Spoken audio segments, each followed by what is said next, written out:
لو أنزلنا هذا القرآن على جبل لرأيته خاشعا متصدعا من خشية الله.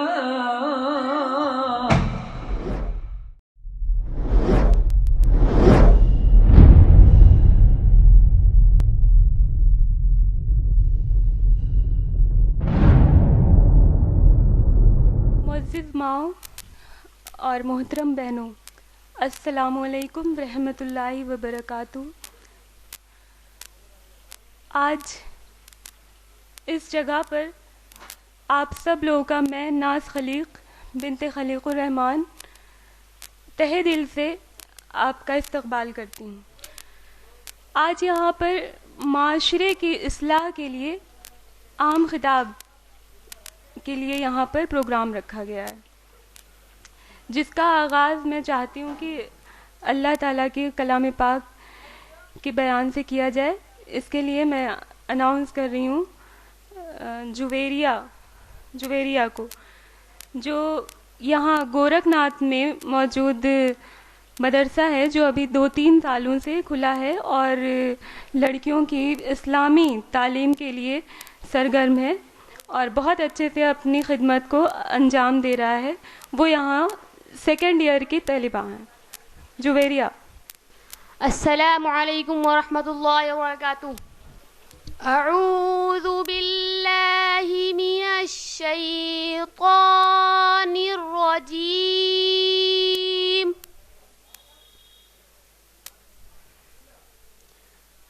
میں پناہ مانگتی ہوں اللہ کے شیطان مردود سے۔ بسم اللہ الرحمن الرحیم۔ شروع کرتی ہوں میں اللہ کے نام سے جو بڑا مہربان نہایت رحم کرنے والا ہے۔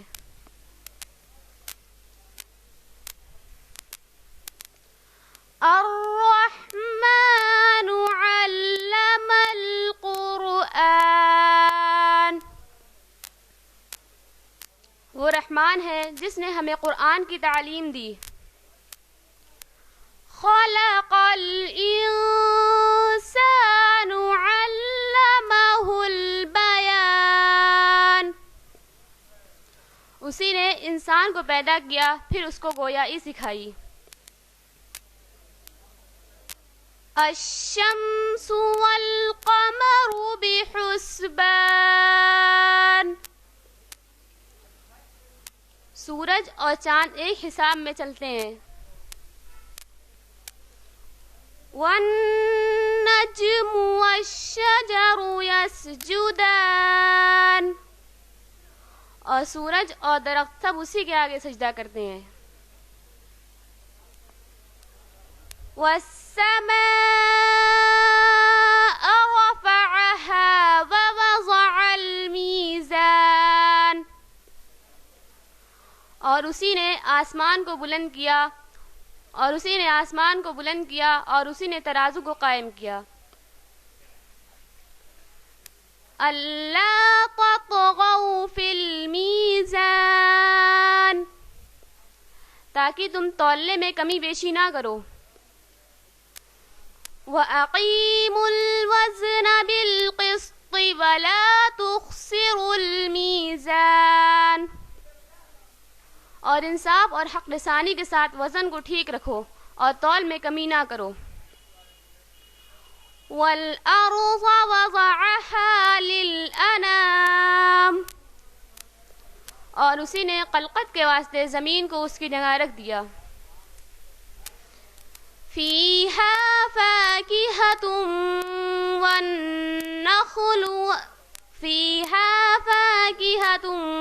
وَالنَّخْلُ ذَاتُ الْأَكْمَامِ۔ اس میں میوے اور کھجور کے گابھوں والے درخت بھی ہیں۔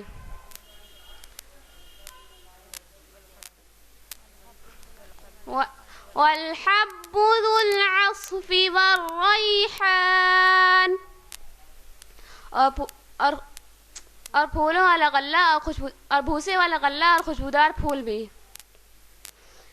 فَبِأَيِّ آلَاءِ رَبِّكُمَا تُكَذِّبَانِ. سو اے جن و انس تم اپنے پروردگار کی کون کون سی نعمتوں کو جھٹلاؤ گے.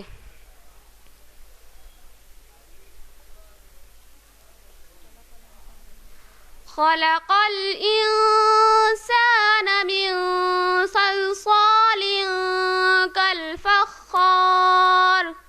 اسی نے انسان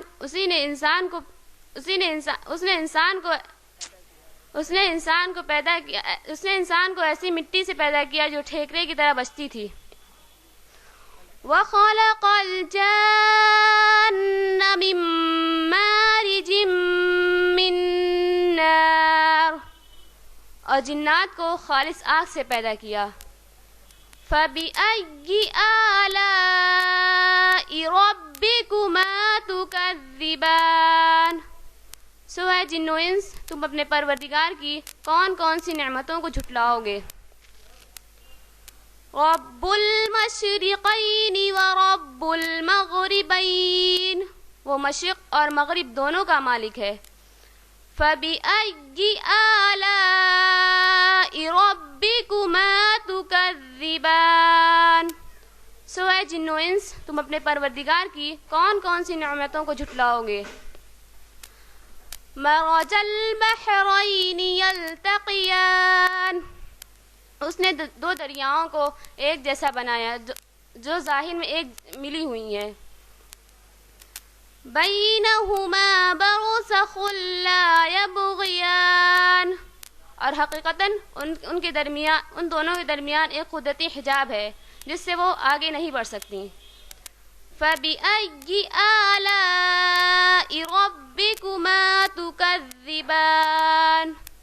سو ہے جن و انس تم اپنے پروردگار کی کون کون سی نعمتوں کو جھٹلاؤ گے. يَخْرُجُ مِنْهُمَا اللُّؤْلُؤُ وَالْمَرْجَانُ. ان دونوں سے موتی اور مونگا برآمد ہوتا ہے. فَبِأَيِّ آلَاءِ رَبِّكُمَا تُكَذِّبَانِ. سو اے جن و انس تم اپنے پروردگار کی کون کون سی نعمتوں کو جھٹلاؤ گے. وَلَهُ الْجَوَارِ الْمُنشَآتِ فِي الْبَحْرِ كَالْأَعْلَامِ. اور اسی کے اختیار میں ملک اور جہاز جو پہاڑوں کی طرح کھڑے نظر آتے ہیں. فَبِأَيِّ آلَاءِ رَبِّكُمَا تُكَذِّبَانِ. سو ہے جن و انس تم اپنے پروردگار کی کون کون سی نعمتوں کو جھٹلاؤ گے. صدق اللہ العظیم. السلام علیکم. یہ تھی جویریہ بہن جو گورکھ ناتھ کے جامعۃ السیدہ فاطمہ زہرا مدرسہ کے سیکنڈ ایئر کے اسٹوڈنٹ ہیں. اب اسی سلسلے میں اس پروگرام کے اگلے اسٹیپ پہ چل رہی ہوں. ہمارے بیچ موجود ہیں ہماری چیف گیسٹ محترمہ اسما شمس صاحبہ جو الہ آباد سے ہیں اور یہاں پر وہ موجود ہیں. ایک تعارف چھوٹا سا ان کے بارے میں دینا چاہتی ہوں. یہ IERO Islamic educational and research organisation کی لیڈیز ونگ کی پریزیڈنٹ ہیں.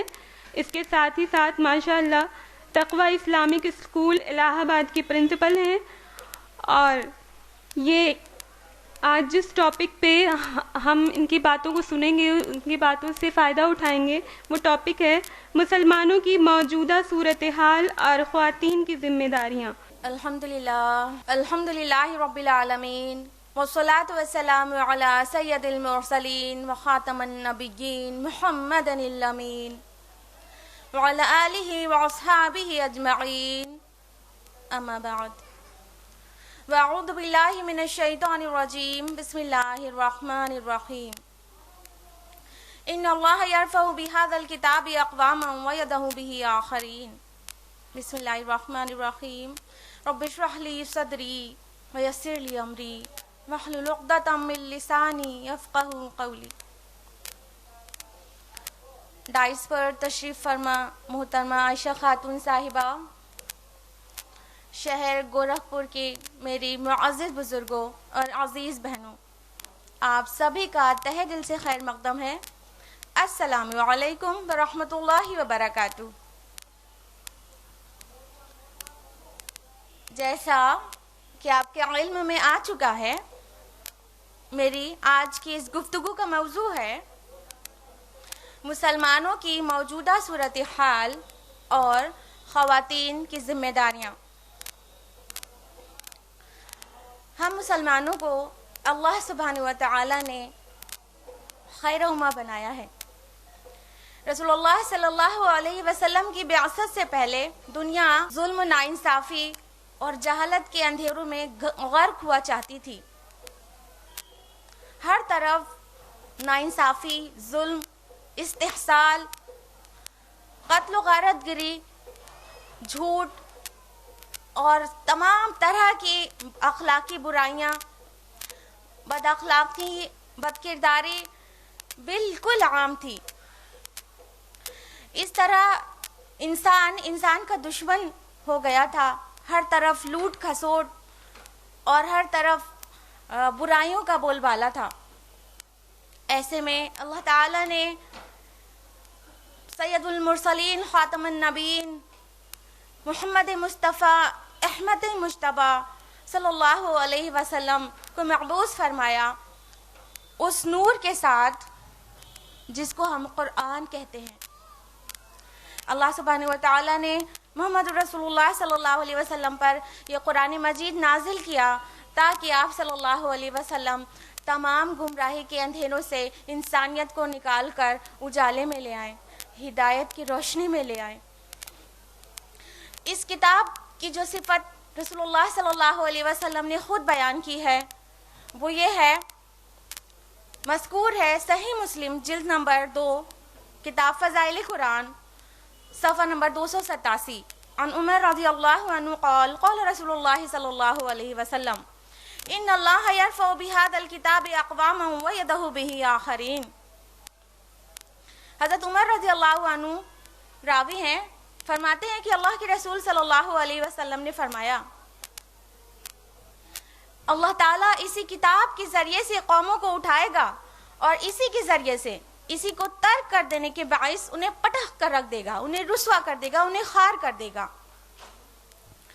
تاریخ گواہ ہے کہ جب مسلمانوں نے اس قرآن پر عمل کیا ہے، نہ صرف انفرادی سطح پر بلکہ اجتماعی سطح پر بھی، یعنی مکمل عمل کیا ہے، دنیا میں ان کی عزت تھی، نام تھا، رعب تھا، دبدبہ تھا۔ اور اس میں ہمارا گولڈن موسٹ پیریڈ ہے دور نبوی اور دور خلفائے راشدین۔ جب مسلمان قرآن مجید پر کلی طور سے عمل پیرا تھے تب ان کی عزت تھی، نام تھا۔ اور رفتہ رفتہ وہ دور آنے لگا جب لوگ قرآن سے دور ہونے گئے تو ان کا ترقی اور عروج بھی کم ہونے لگا، ان کا رعب اور دبدبہ بھی جانے لگا، یہاں تک کہ آج ہم کہہ سکتے ہیں کہ ہم مسلمان قرآن سے کافی حد تک اور بہت حد تک دور ہو چکے ہیں۔ قرآن مجید ہمارے گھروں کے طاق پر رکھا تو ہوا ہے، ہم اسے کہہ بھی سکتے ہیں کہ ہم ہر روزانہ تلاوت کرتے ہیں، کوئی کہے گا ہم ہر جمعہ کو تو کر ہی لیتے ہیں، اور کسی نہ کسی کو جس کو سال بھر توفیق نہیں ہوتی تو رمضان المبارک میں تو توفیق ہو ہی جاتی ہے، کہیں گے ہم قرآن سے کہاں دور ہیں، ہم تو قرآن مجید پڑھتے ہیں۔ لیکن حقیقت یہ ہے کہ ہم قرآن مجید کو صرف پڑھتے ہیں، چونکہ اسے سمجھتے نہیں، اس لیے اپنی زندگی میں داخل کیسے کر سکتے ہیں، اس پر انفرادی اور اجتماعی عمل کیسے کر پائیں گے؟ یوں ہم نے قرآن مجید کو ترک کر دیا ہے، اور اسی ترک قرآن کی وجہ سے ذلت و رسوائی ہمارا مقدر بن گئی۔ علامہ اقبال نے اس کو اس شعر میں اتارا ہے، اس درد کو، وہ زمانے میں معزز تھے مسلمان ہو کر اور تم خوار ہوئے تارک قرآن ہو کر۔ تو جب دور خلفائے راشدین تھا، دور صحابہ تھا اور دور سلف صالحین تھا تو انہوں نے قرآن پر انفرادی، اجتماعی ہر طرح سے عمل کیا۔ ان کی سوسائٹی اسلامی سوسائٹی ہوا کرتی تھی، تب انہوں نے دنیا میں وہ عروج کے دور دیکھے جو دنیا میں کبھی دیکھے نہیں گئے تھے اتنے کم ٹائم میں۔ لیکن اسی قرآن مجید کو ترک کر دینے کی وجہ سے آج ہم ذلیل و خوار ہو رہے ہیں۔ ہمارا یعنی مسلمانوں کا جو موجودہ صورتحال ہے وہ نہایت افسوسناک ہے، نہایت افسوسناک۔ جس قوم کے پاس اللہ کی کتاب ہو اور وہ قوم رسوائی اور خواری جھیل رہی ہو، اس سے صاف ظاہر ہوتا ہے کہ اس کتاب کے اوپر اس نے ظلم کیا ہے. کوئی تو وجہ ہے جو وہ ایسی ہے. اور جب جس دور میں اللہ کی جس بھی کتاب کے اوپر ظلم و ستم ہوا ہے تو اللہ تعالیٰ نے اس قوم کو ذلیل کر دیا ہے، رسوا کر دیا ہے. آج اسی اسٹیج پر ہم کھڑے ہیں جس پر کل یہود ہوا کرتے تھے، انہوں نے تورات اور انجیل کا حق ادا نہ کیا. آج ہم قرآن کا حق ادا نہیں کر رہے ہیں. اس وجہ سے ہمارا جو سماج میں حال ہے وہ نہایت بدحال ہے. ہاں، سوسائٹی میں جو ہمارا اخلاقی حال ہے وہ بد سے بدتر ہوتا چلا جا رہا ہے. یاد رکھیے گا، کسی بھی سماج، کسی بھی سوسائٹی کا جو حال ہوتا ہے، جو بناؤ یا بگاڑ ہوتا ہے، وہ اس بات پر انحصار نہیں کرتا کہ وہاں پر مادی پیداوار میں اضافہ ہو رہا ہے یا گھٹ رہا ہے، ان کی مادی پیداوار کے حالات کیا ہیں، بلکہ سماج کا بناؤ اور بگاڑ اس بات پر منحصر ہے کہ وہاں افراد کے اخلاق کیسے ہیں، ان کی اخلاقی حالات کیسی ہیں، وہ ایک دوسرے سے ان کا کوآپریشن کتنا ہے، وہ کتنے دیانت دار ہیں، وہ کتنے ایماندار ہیں، اور وہ دوسروں کی کتنی عزت اور احترام کرتے ہیں، جان اور مال کو کتنا محترم جانتے ہیں. اس بات پہ سماج کا بناؤ اور بگاڑ اس کے اوپر بیسڈ ہوتا ہے. تو آج جو مسلم سماج ہے وہ اس طرح کا ہو گیا ہے کہ اس کا عمل قرآن کی تعلیمات سے بالکل ہی مختلف ہے. آج بھائی بھائی کا دشمن ہو رہا ہے، پڑوسی کو ترقی کرتا نہیں دیکھ سکتا، اسے حسد کرتا ہے. ہر طرف جھوٹ، لوٹ کھسوٹ، قتل و غارت گری، خونریزی اور تمام طرح کی برائیاں عام ہو چکی ہیں. بے حیائی اور بے راہ روی مسلم سماج میں بھی آ چکی ہے. تو ہمارا اخلاقی حال تو انتہائی خستہ ہو چکا ہے، اور وجہ صاف ہے کہ ہم قرآن مجید سے دور ہیں. ہم کو حکم دیا گیا تھا کہ ہم متحد رہیں، لیکن اتحاد اور یکجہتی کی جگہ افتراق اور انتشار نظر آ رہا ہے. ہم کو کیا حکم تھا اللہ تعالیٰ کا؟ فرمایا اللہ رب العزت نے قرآن مجید میں سورہ آل عمران سورہ نمبر 3 آیت نمبر 103 میں وَاعْتَصِمُوا بِحَبْلِ اللَّهِ جَمِيعًا وَلَا تَفَرَّقُوا، اللہ کی رسی کو سب مل کر مضبوطی سے تھام لو، بلکہ یوں کہیں کہ اللہ کی رسی کے ساتھ چمٹ جاؤ اور فرقے نہ بناؤ.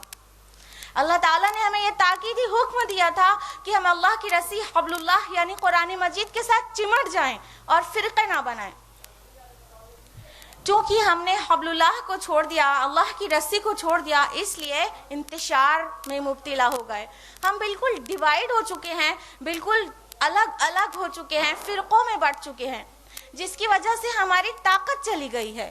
یونٹی میں ہی طاقت ہوتی ہے، اس میں کسی کو کوئی شک نہیں ہوگا. اور جب انسان یونائٹ نہیں رہتا تو اس کی طاقت بالکل چور ہو جاتی ہے.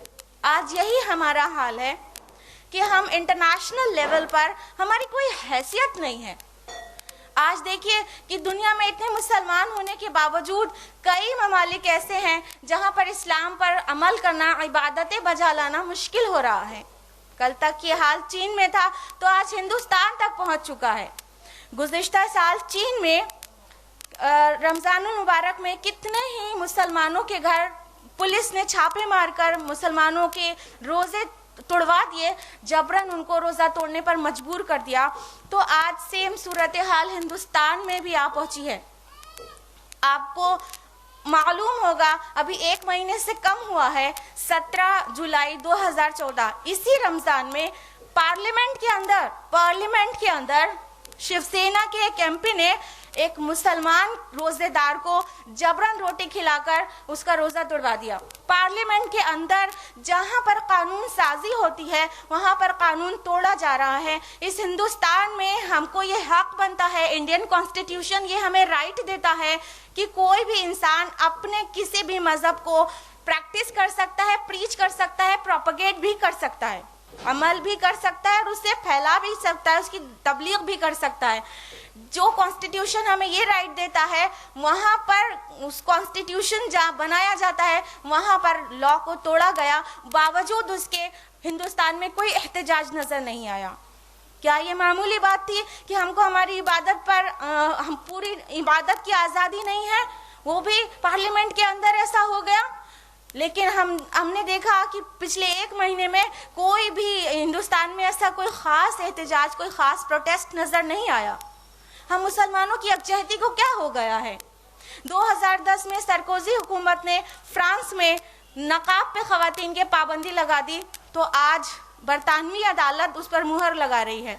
آپ کو پتا ہوگا کہ برٹن میں بھی حجاب پر پابندی لگا دی گئی ہے، اور ہم چاہے فرانس ہو چاہے برٹن، کیا ہم نے اس بات کی کو پروٹیسٹ کیا؟ کیا ہم نے اس کی مخالفت درج کرائی کہ یہ حجاب، یہ نقاب، یہ ہماری اپنی چوائس ہے، ہم اپنے شوق سے اس کو استعمال کرتے ہیں، اور ہمیں ہمارے مذہب پر عمل کرنے کی آزادی ہونا چاہیے؟ کوئی پروٹیسٹ نظر نہیں آیا. آج اسرائیل جو کچھ کر رہا ہے، فلسطین کے اوپر ظلم و ستم ڈھا رہا ہے، سارا مسلم ورلڈ اسے خاموش بالکل تماشے کی طرح دیکھ رہا ہے. ہمارے پاس کیا طاقت کی کمی ہے؟ کیا ہماری تعداد میں کمی ہے؟ ارے ہم تعداد میں کم نہیں ہیں. 1.78 بلین تعداد ہے ہم مسلمانوں کی، یعنی تقریباً 1.25 ارب، جو کہ 25% آف ٹوٹل ورلڈ پاپولیشن ہے. 25% پوری دنیا کی آبادی کا 25% صرف مسلمان ہیں. ہماری تعداد کم نہیں ہے، ہم اچھی تعداد میں ہیں. 25% آکیپائی کرتے ہیں. تقریباً 48 مسلم میجورٹی کنٹریز ہیں دنیا میں. اس کے باوجود بھی ذلت اور مسکنت ہم پر اتنی طاری ہے کہ ہم بالکل ہمت نہیں جٹا پاتے اپنے حقوق کو لینے کے لیے، اور اپنے دوسرے خطے میں ہو رہے بھائیوں پر ظلم و ستم کے خلاف آواز اٹھانے کے لیے ہم ایک جٹ نہیں ہوتے. اللہ تعالیٰ نے تو یہود کے لیے کہا تھا، سورہ بقرہ سورہ نمبر 2 آیت نمبر 61 میں، وَضُرِبَتْ عَلَيْهِمُ الذِّلَّةُ وَالْمَسْكَنَةُ وَبَاءُوا بِغَضَبٍ مِّنَ اللَّهِ. ان پر ذلت اور مسکنت مسلط کر دی گئی اور وہ اللہ کا غضب لے کر لوٹے.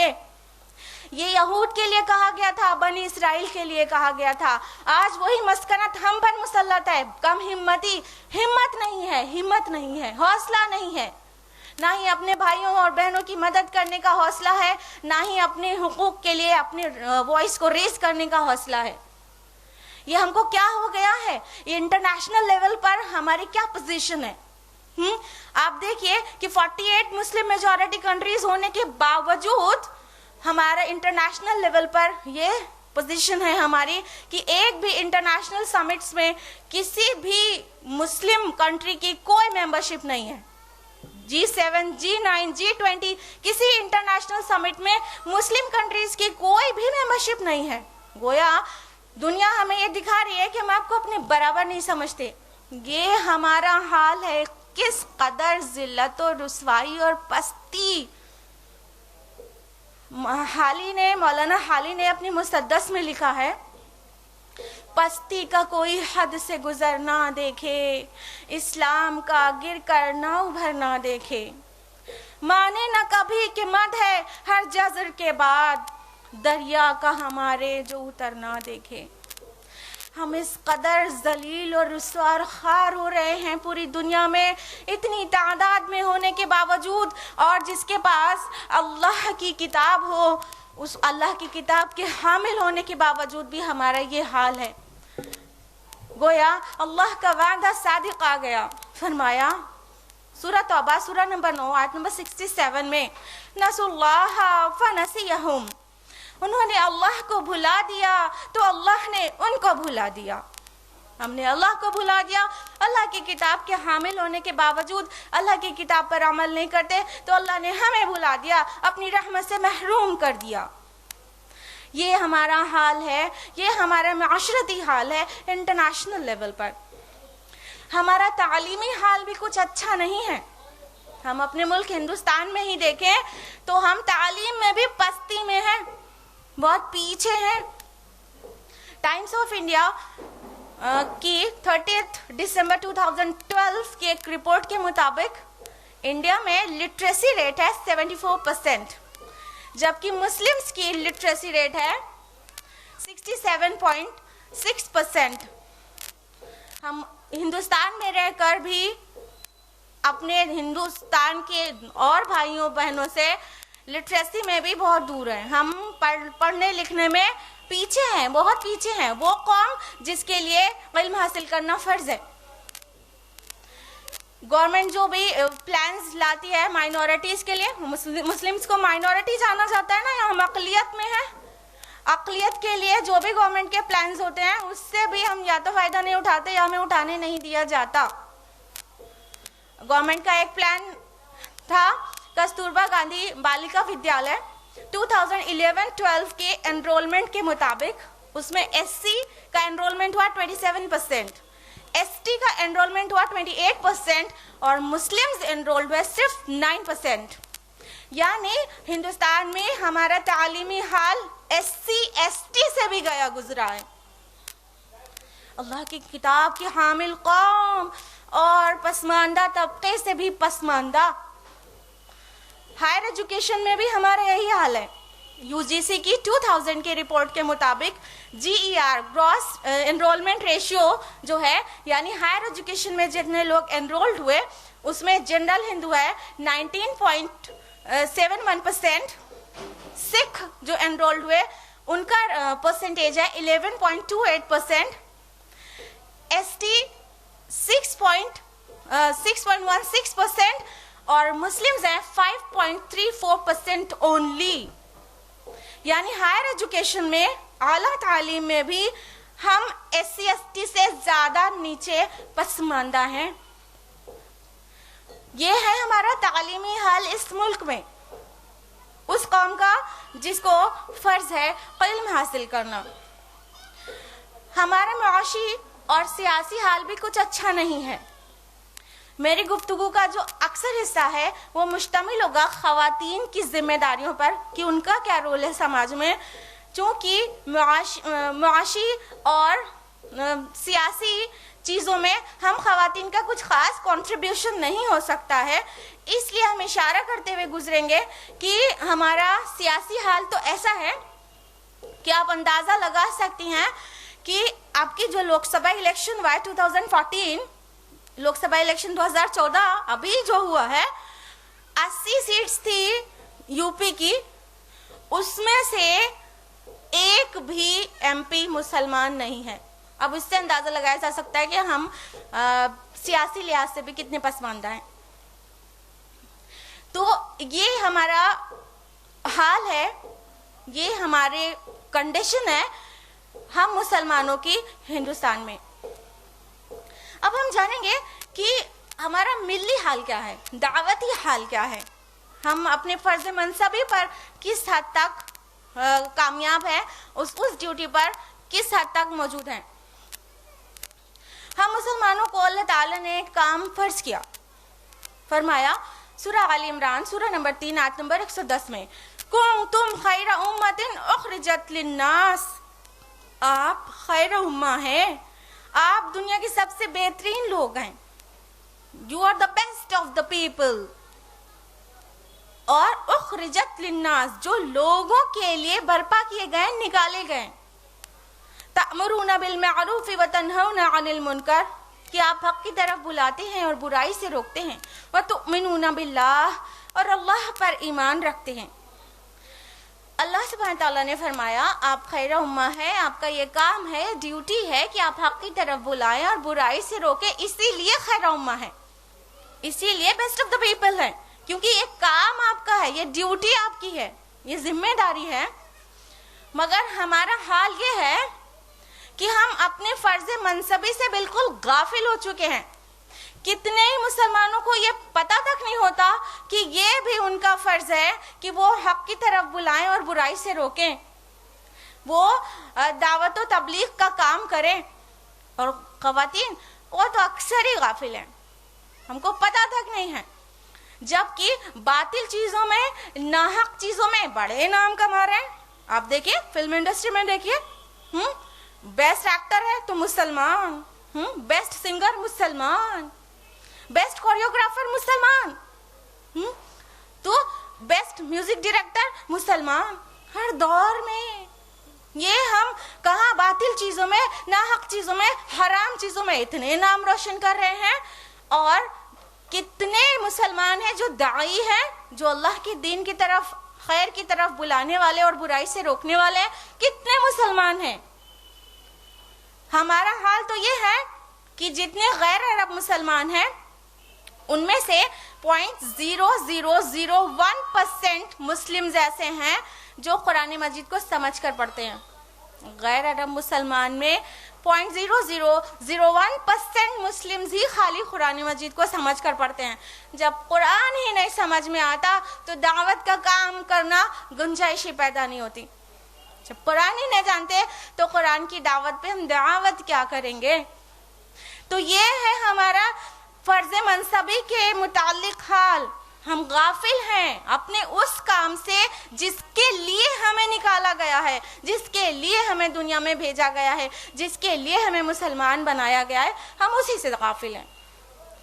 تو ہم اپنی ڈیوٹی سے کس قدر غافل ہیں. تو ہمارا وہ حال نہ ہو جو ہو رہا ہے تو پھر اور کیا ہو.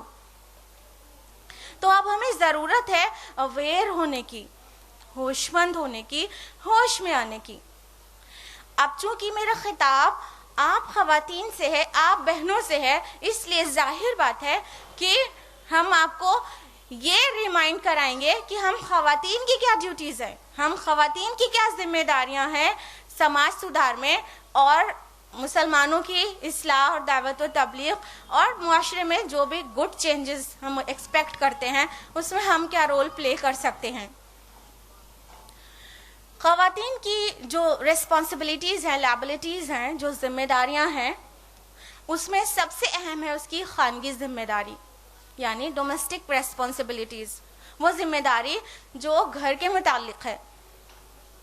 اور اگر گھر کے اندر دیکھیں تو ایک خاتون 4 رول میں، 4 کرداروں میں نظر آتی ہے. ایک ماں، دوسرا بیوی، تیسرا بہن اور چوتھا بیٹی کی شکل میں. یہ 4 رول میں وہ گھر کے اندر اپنے ذمہ داریوں کو نبھاتی ہے. ایک خاتون موسٹ انفلوئنشل ہے، سب سے زیادہ مؤثر ہے ایک ماں کی شکل میں. جب وہ ماں ہے، جس طرح ماں بننے کے بعد اسلام میں اس کے حقوق، اس کے رائٹس ریز ہو جاتے ہیں ایک دم سے، اسی طرح ظاہر سی بات ہے رائٹس کے ریز ہونے کے ساتھ ساتھ ریسپانسبلٹیز بھی ریز ہو جائیں گی نا، ذمہ داریاں بھی بڑھ جائیں گی نا. جب کوئی بڑا عہدہ ملتا ہے تو بڑی ذمہ داریاں ہوتی ہیں. تو ماں بننے کے بعد مرد سے 3 گنا زیادہ رتبہ مل جاتا ہے، تو ظاہر ہے ذمہ داریاں بھی بہت بڑھ جائیں گی. تو ایک خاتون کی ذمہ داری ہے اپنی اولاد کو آگ سے بچائے. اللہ سبحانہ و تعالیٰ نے فرمایا ہے قرآن مجید میں سورہ تحریم سورہ نمبر 66 آیت نمبر 6 میں، یا ایھا الذین آمنوا قوا انفسکم واہلیکم نارا، اے ایمان والو اپنے آپ کو اور اپنے گھر والوں کو آگ سے بچاؤ. تو ہمارا فرض بنتا ہے ہم اپنی اولاد کو بطور ماں اپنی اولاد کو آگ سے بچائیں. ہم کس طرح سے آگ سے بچا سکتے ہیں؟ اپنی اولاد کی پرورش اور تربیت قرآن و سنت کی روشنی میں کریں تبھی ممکن ہے. اور قرآن حکم دیتا ہے اکل حلال کا، حلال رزق کا، حلال کھانے کا. فرمایا اللہ رب العزت نے قرآن مجید میں سورہ بقرہ سورہ نمبر 2 آیت نمبر 172، یا ایھا الذین آمنوا کلوا من طیبات ما رزقناکم واشکروا للہ ان کنتم ایاہ تعبدون. اے ایمان والو پاکیزہ چیزیں کھاؤ جو ہم نے تم کو عطا کی ہے، اور اللہ ہی کا شکر کرو اگر واقعی تم اس کی عبادت کرنے والے ہو. اللہ سبحانہ و تعالیٰ نے اکل حلال کو، حلال کھانے کو عبادت سے تعبیر کیا ہے. تو ایک خاتون کی ذمہ داری ہے کہ وہ بھی حلال کھائے اور اپنی اولاد کو بھی حلال کھلائے. جب وہ پریگننٹ ہے تو حرام کا لقمہ اس کے پیٹ میں نہ جائے. جب اس کا بچہ دودھ پی رہا ہے تو حرام کی ایک بھی نوالا نہ کھائے، تاکہ اس کا بچہ جو ہو اس کے اندر اخلاق بہتر ہوں اس کے، اور وہ بڑا ہو کر مجاہد اسلام بن سکے. اور یہ بالکل بنیادی چیز ہے جو بالکل شروع سے خیال رکھنا پڑے گا. تو ہم اگر حرام کھائیں گے تو ہمارے جو بچے ہیں ان کا خون اور گوشت حرام سے پرورش پایا ہوگا، تو اس کے حرام کے جراثیم ان کے اندر سرایت کر جائیں گے، اور ایک نہ ایک دن معاشرے میں حرام چیز اپنا رنگ دکھا کر رہتی ہے. اور اگر بچے کی پرورش پوری طرح سے عقل حلال پہ ہوئی ہے، حلال رزق کے اندر ہوئی ہے، تو پھر اس کا زہد و تقویٰ بھی ایک نہ ایک دن ظاہر ہو کر رہے گا سماج میں۔ اس کے لیے ہم آپ کو ایک واقعہ بتانا چاہیں گے جو بالکل حقیقی ہے۔ امیر عبد الرحمن خان والی کا واقعہ ہے کہ اس کے کابل میں، افغانستان میں، اس کے ملک پر کسی نے چڑھائی کر دی، تو اس نے اپنے ولیعہد شہزادے کو ایک فوج کے ساتھ روانہ کیا مقابلے کے لیے۔ 3-4 دن کے بعد خبر آئی کہ شہزادے کو شکست ہو گئی ہے اور وہ پیٹھ دکھا کر آ رہا ہے اور دشمن اس کے پیچھے ہے۔ بادشاہ کو بہت غم لگا، اس نے اپنی بیگم سے جا کر اپنا یہ پورا معاملہ شیئر کیا۔ بیگم نے کہا یہ آپ کی خبر جھوٹی ہے، میرا بچے کو شکست نہیں ہو سکتی، وہ پیٹھ نہیں دکھا سکتا دشمن کو۔ بادشاہ نے کہا ارے ہماری خفیہ فوج کی خبر ہے، جھوٹی کیسے ہو سکتی ہے؟ عورت نہ مانی، وہ کہتی رہی نہیں میرا بچہ پیٹھ نہیں دکھا سکتا، وہ فتح تو پا سکتا ہے لیکن وہ شکست نہیں کھا سکتا۔ بادشاہ نے سوچا یہ تو عورت ہے، اپنی ہی اڑائیگی، نکل کر باہر آ گیا۔ اگلے ہی دن خبر آتی ہے کہ شہزادہ فتح یاب ہو کر واپس لوٹ رہا ہے۔ بادشاہ حیران ہو گیا اور بھاگا بیگم کے پاس گیا، خوشخبری سنائی اور اس سے پوچھنے لگا کہ بتاؤ تو کس بنیاد پر تم نے یہ بات کہہ دی تھی کہ تمہاری خبر جھوٹی ہے، تم نے میری پوری فوج کو جھٹلا دیا، کیا وجہ ہے؟ کیسے تمہیں معلوم ہوا کہ شہزادہ شکست نہیں کھا سکتا اور پیٹھ نہیں دکھا سکتا؟ اس نے کہا یہ میرا راز ہے، بتانا نہیں چاہتی۔ بہت اصرار کرنے کے بعد اس خاتون نے بتایا کہ جب وہ میرے وجود میں آیا تھا تو میں نے حرام تو کیا مشتبہ لقمہ بھی کبھی نہیں کھایا۔ مشتبہ مانا شک والی چیز، تو کھلا حرام تو دور، جس میں شک بھی ہو اس کا بھی ایک لقمہ میں نے نہیں کھایا۔ اور جب وہ پیدا ہوا اور میں دودھ پلاتی تھی تو حرام کے ساتھ ساتھ مشتبہ سے بھی پرہیز کرتی تھی، اور جب اس کو دودھ پلانا ہوتا تھا تو پہلے وضو کرتی تھی، 2 رکعت نماز ادا کرتی تھی، اس کے بعد بچے کو دودھ پلاتی تھی تاکہ اس کا اخلاق بہتر ہو، اس کے اندر حوصلہ ہمت ہو اور وہ بڑا ہو کے سچا اور با اخلاق بن سکے۔ یہی اس کا راز تھا کہ وہ کہنے لگی کہ جس انداز میں میں نے اسے پالا ہے وہ مر تو سکتا ہے، وہ شہید تو ہو سکتا ہے لیکن پیٹھ نہیں دکھا سکتا کبھی۔ سبحان اللہ۔ تو اس طرح ہم دیکھ سکتے ہیں کہ ایک ماں کے عقل حلال سے، خود بھی حلال کھانے سے اور اپنے بچے کی بھی حلال سے پرورش کرنے سے کتنے کانفیڈنس سے وہ کہہ رہی تھی کہ وہ بد اخلاق ہو ہی نہیں سکتا، اس کا اخلاق اتنا کمزور ہو ہی نہیں سکتا۔ تو یقیناً جب پوری طرح سے حلال کی بنیاد پر پرورش ہوتی ہے تو پھر اس کے اثرات زمانے میں ظاہر ہو کر رہتے ہیں، اور ہم نہ خود حلال پر اکتفا کرتے ہیں اور نہ ہی بچوں کے اوپر دھیان دیتے ہیں کہ وہ کیا کھا رہے ہیں۔ اللہ کے رسول صلی اللہ علیہ وسلم نے بچوں تک کو الاؤ نہیں کیا کہ وہ حرام کھائیں۔ مسند احمد کی ایک حدیث ہے، مسند احمد جلد نمبر 2 پیج نمبر 279۔ حضرت ابو ہریرہ رضی اللہ عنہ راوی ہیں، فرماتے ہیں حضرت حسن رضی اللہ عنہ چھوٹے سے تھے اور انہوں نے صدقے کی ایک کھجور اٹھا کر منہ میں رکھ لی۔ رسول اللہ صلی اللہ علیہ وسلم نے منہ میں انگلی ڈال کر اگلوا دیا اور کہا صدقہ آل محمد پر حرام ہے۔ اب غور کرنے کی جو بات ہے اس حدیث میں وہ یہ کہ بچہ ہی تو تھا، بچے کے لیے کیا حلال کیا حرام، بچے کے لیے کیا گناہ کیا نیکی، ہاں بچہ ہی تو تھا، چھوڑ دیتے، کھا لینے دیتے کہ بچہ ہی تو ہے، ہم نے تو نہیں کھائی، بچے نے کھائی ہے۔ تو غور کریے کہ ہمارے پیارے نبی نے کیا اسوہ چھوڑا ہے ہمارے لیے کہ بچے کے پیٹ میں بھی حرام چیز نہ جانی چاہیے۔ منہ کے اندر انگلی ڈال کے اگلوا دینا، الٹی کروا دینا، یہ کوئی معمولی عمل نہیں تھا۔ اس کے اندر بہت گہرائی ہے۔ تو ہم کو بھی چاہیے کہ ہم اپنے بچوں کو بالکل حلال کی حد میں رہ کے ان کو کھانا کھلائیں اور حرام سے قطعی بچائیں۔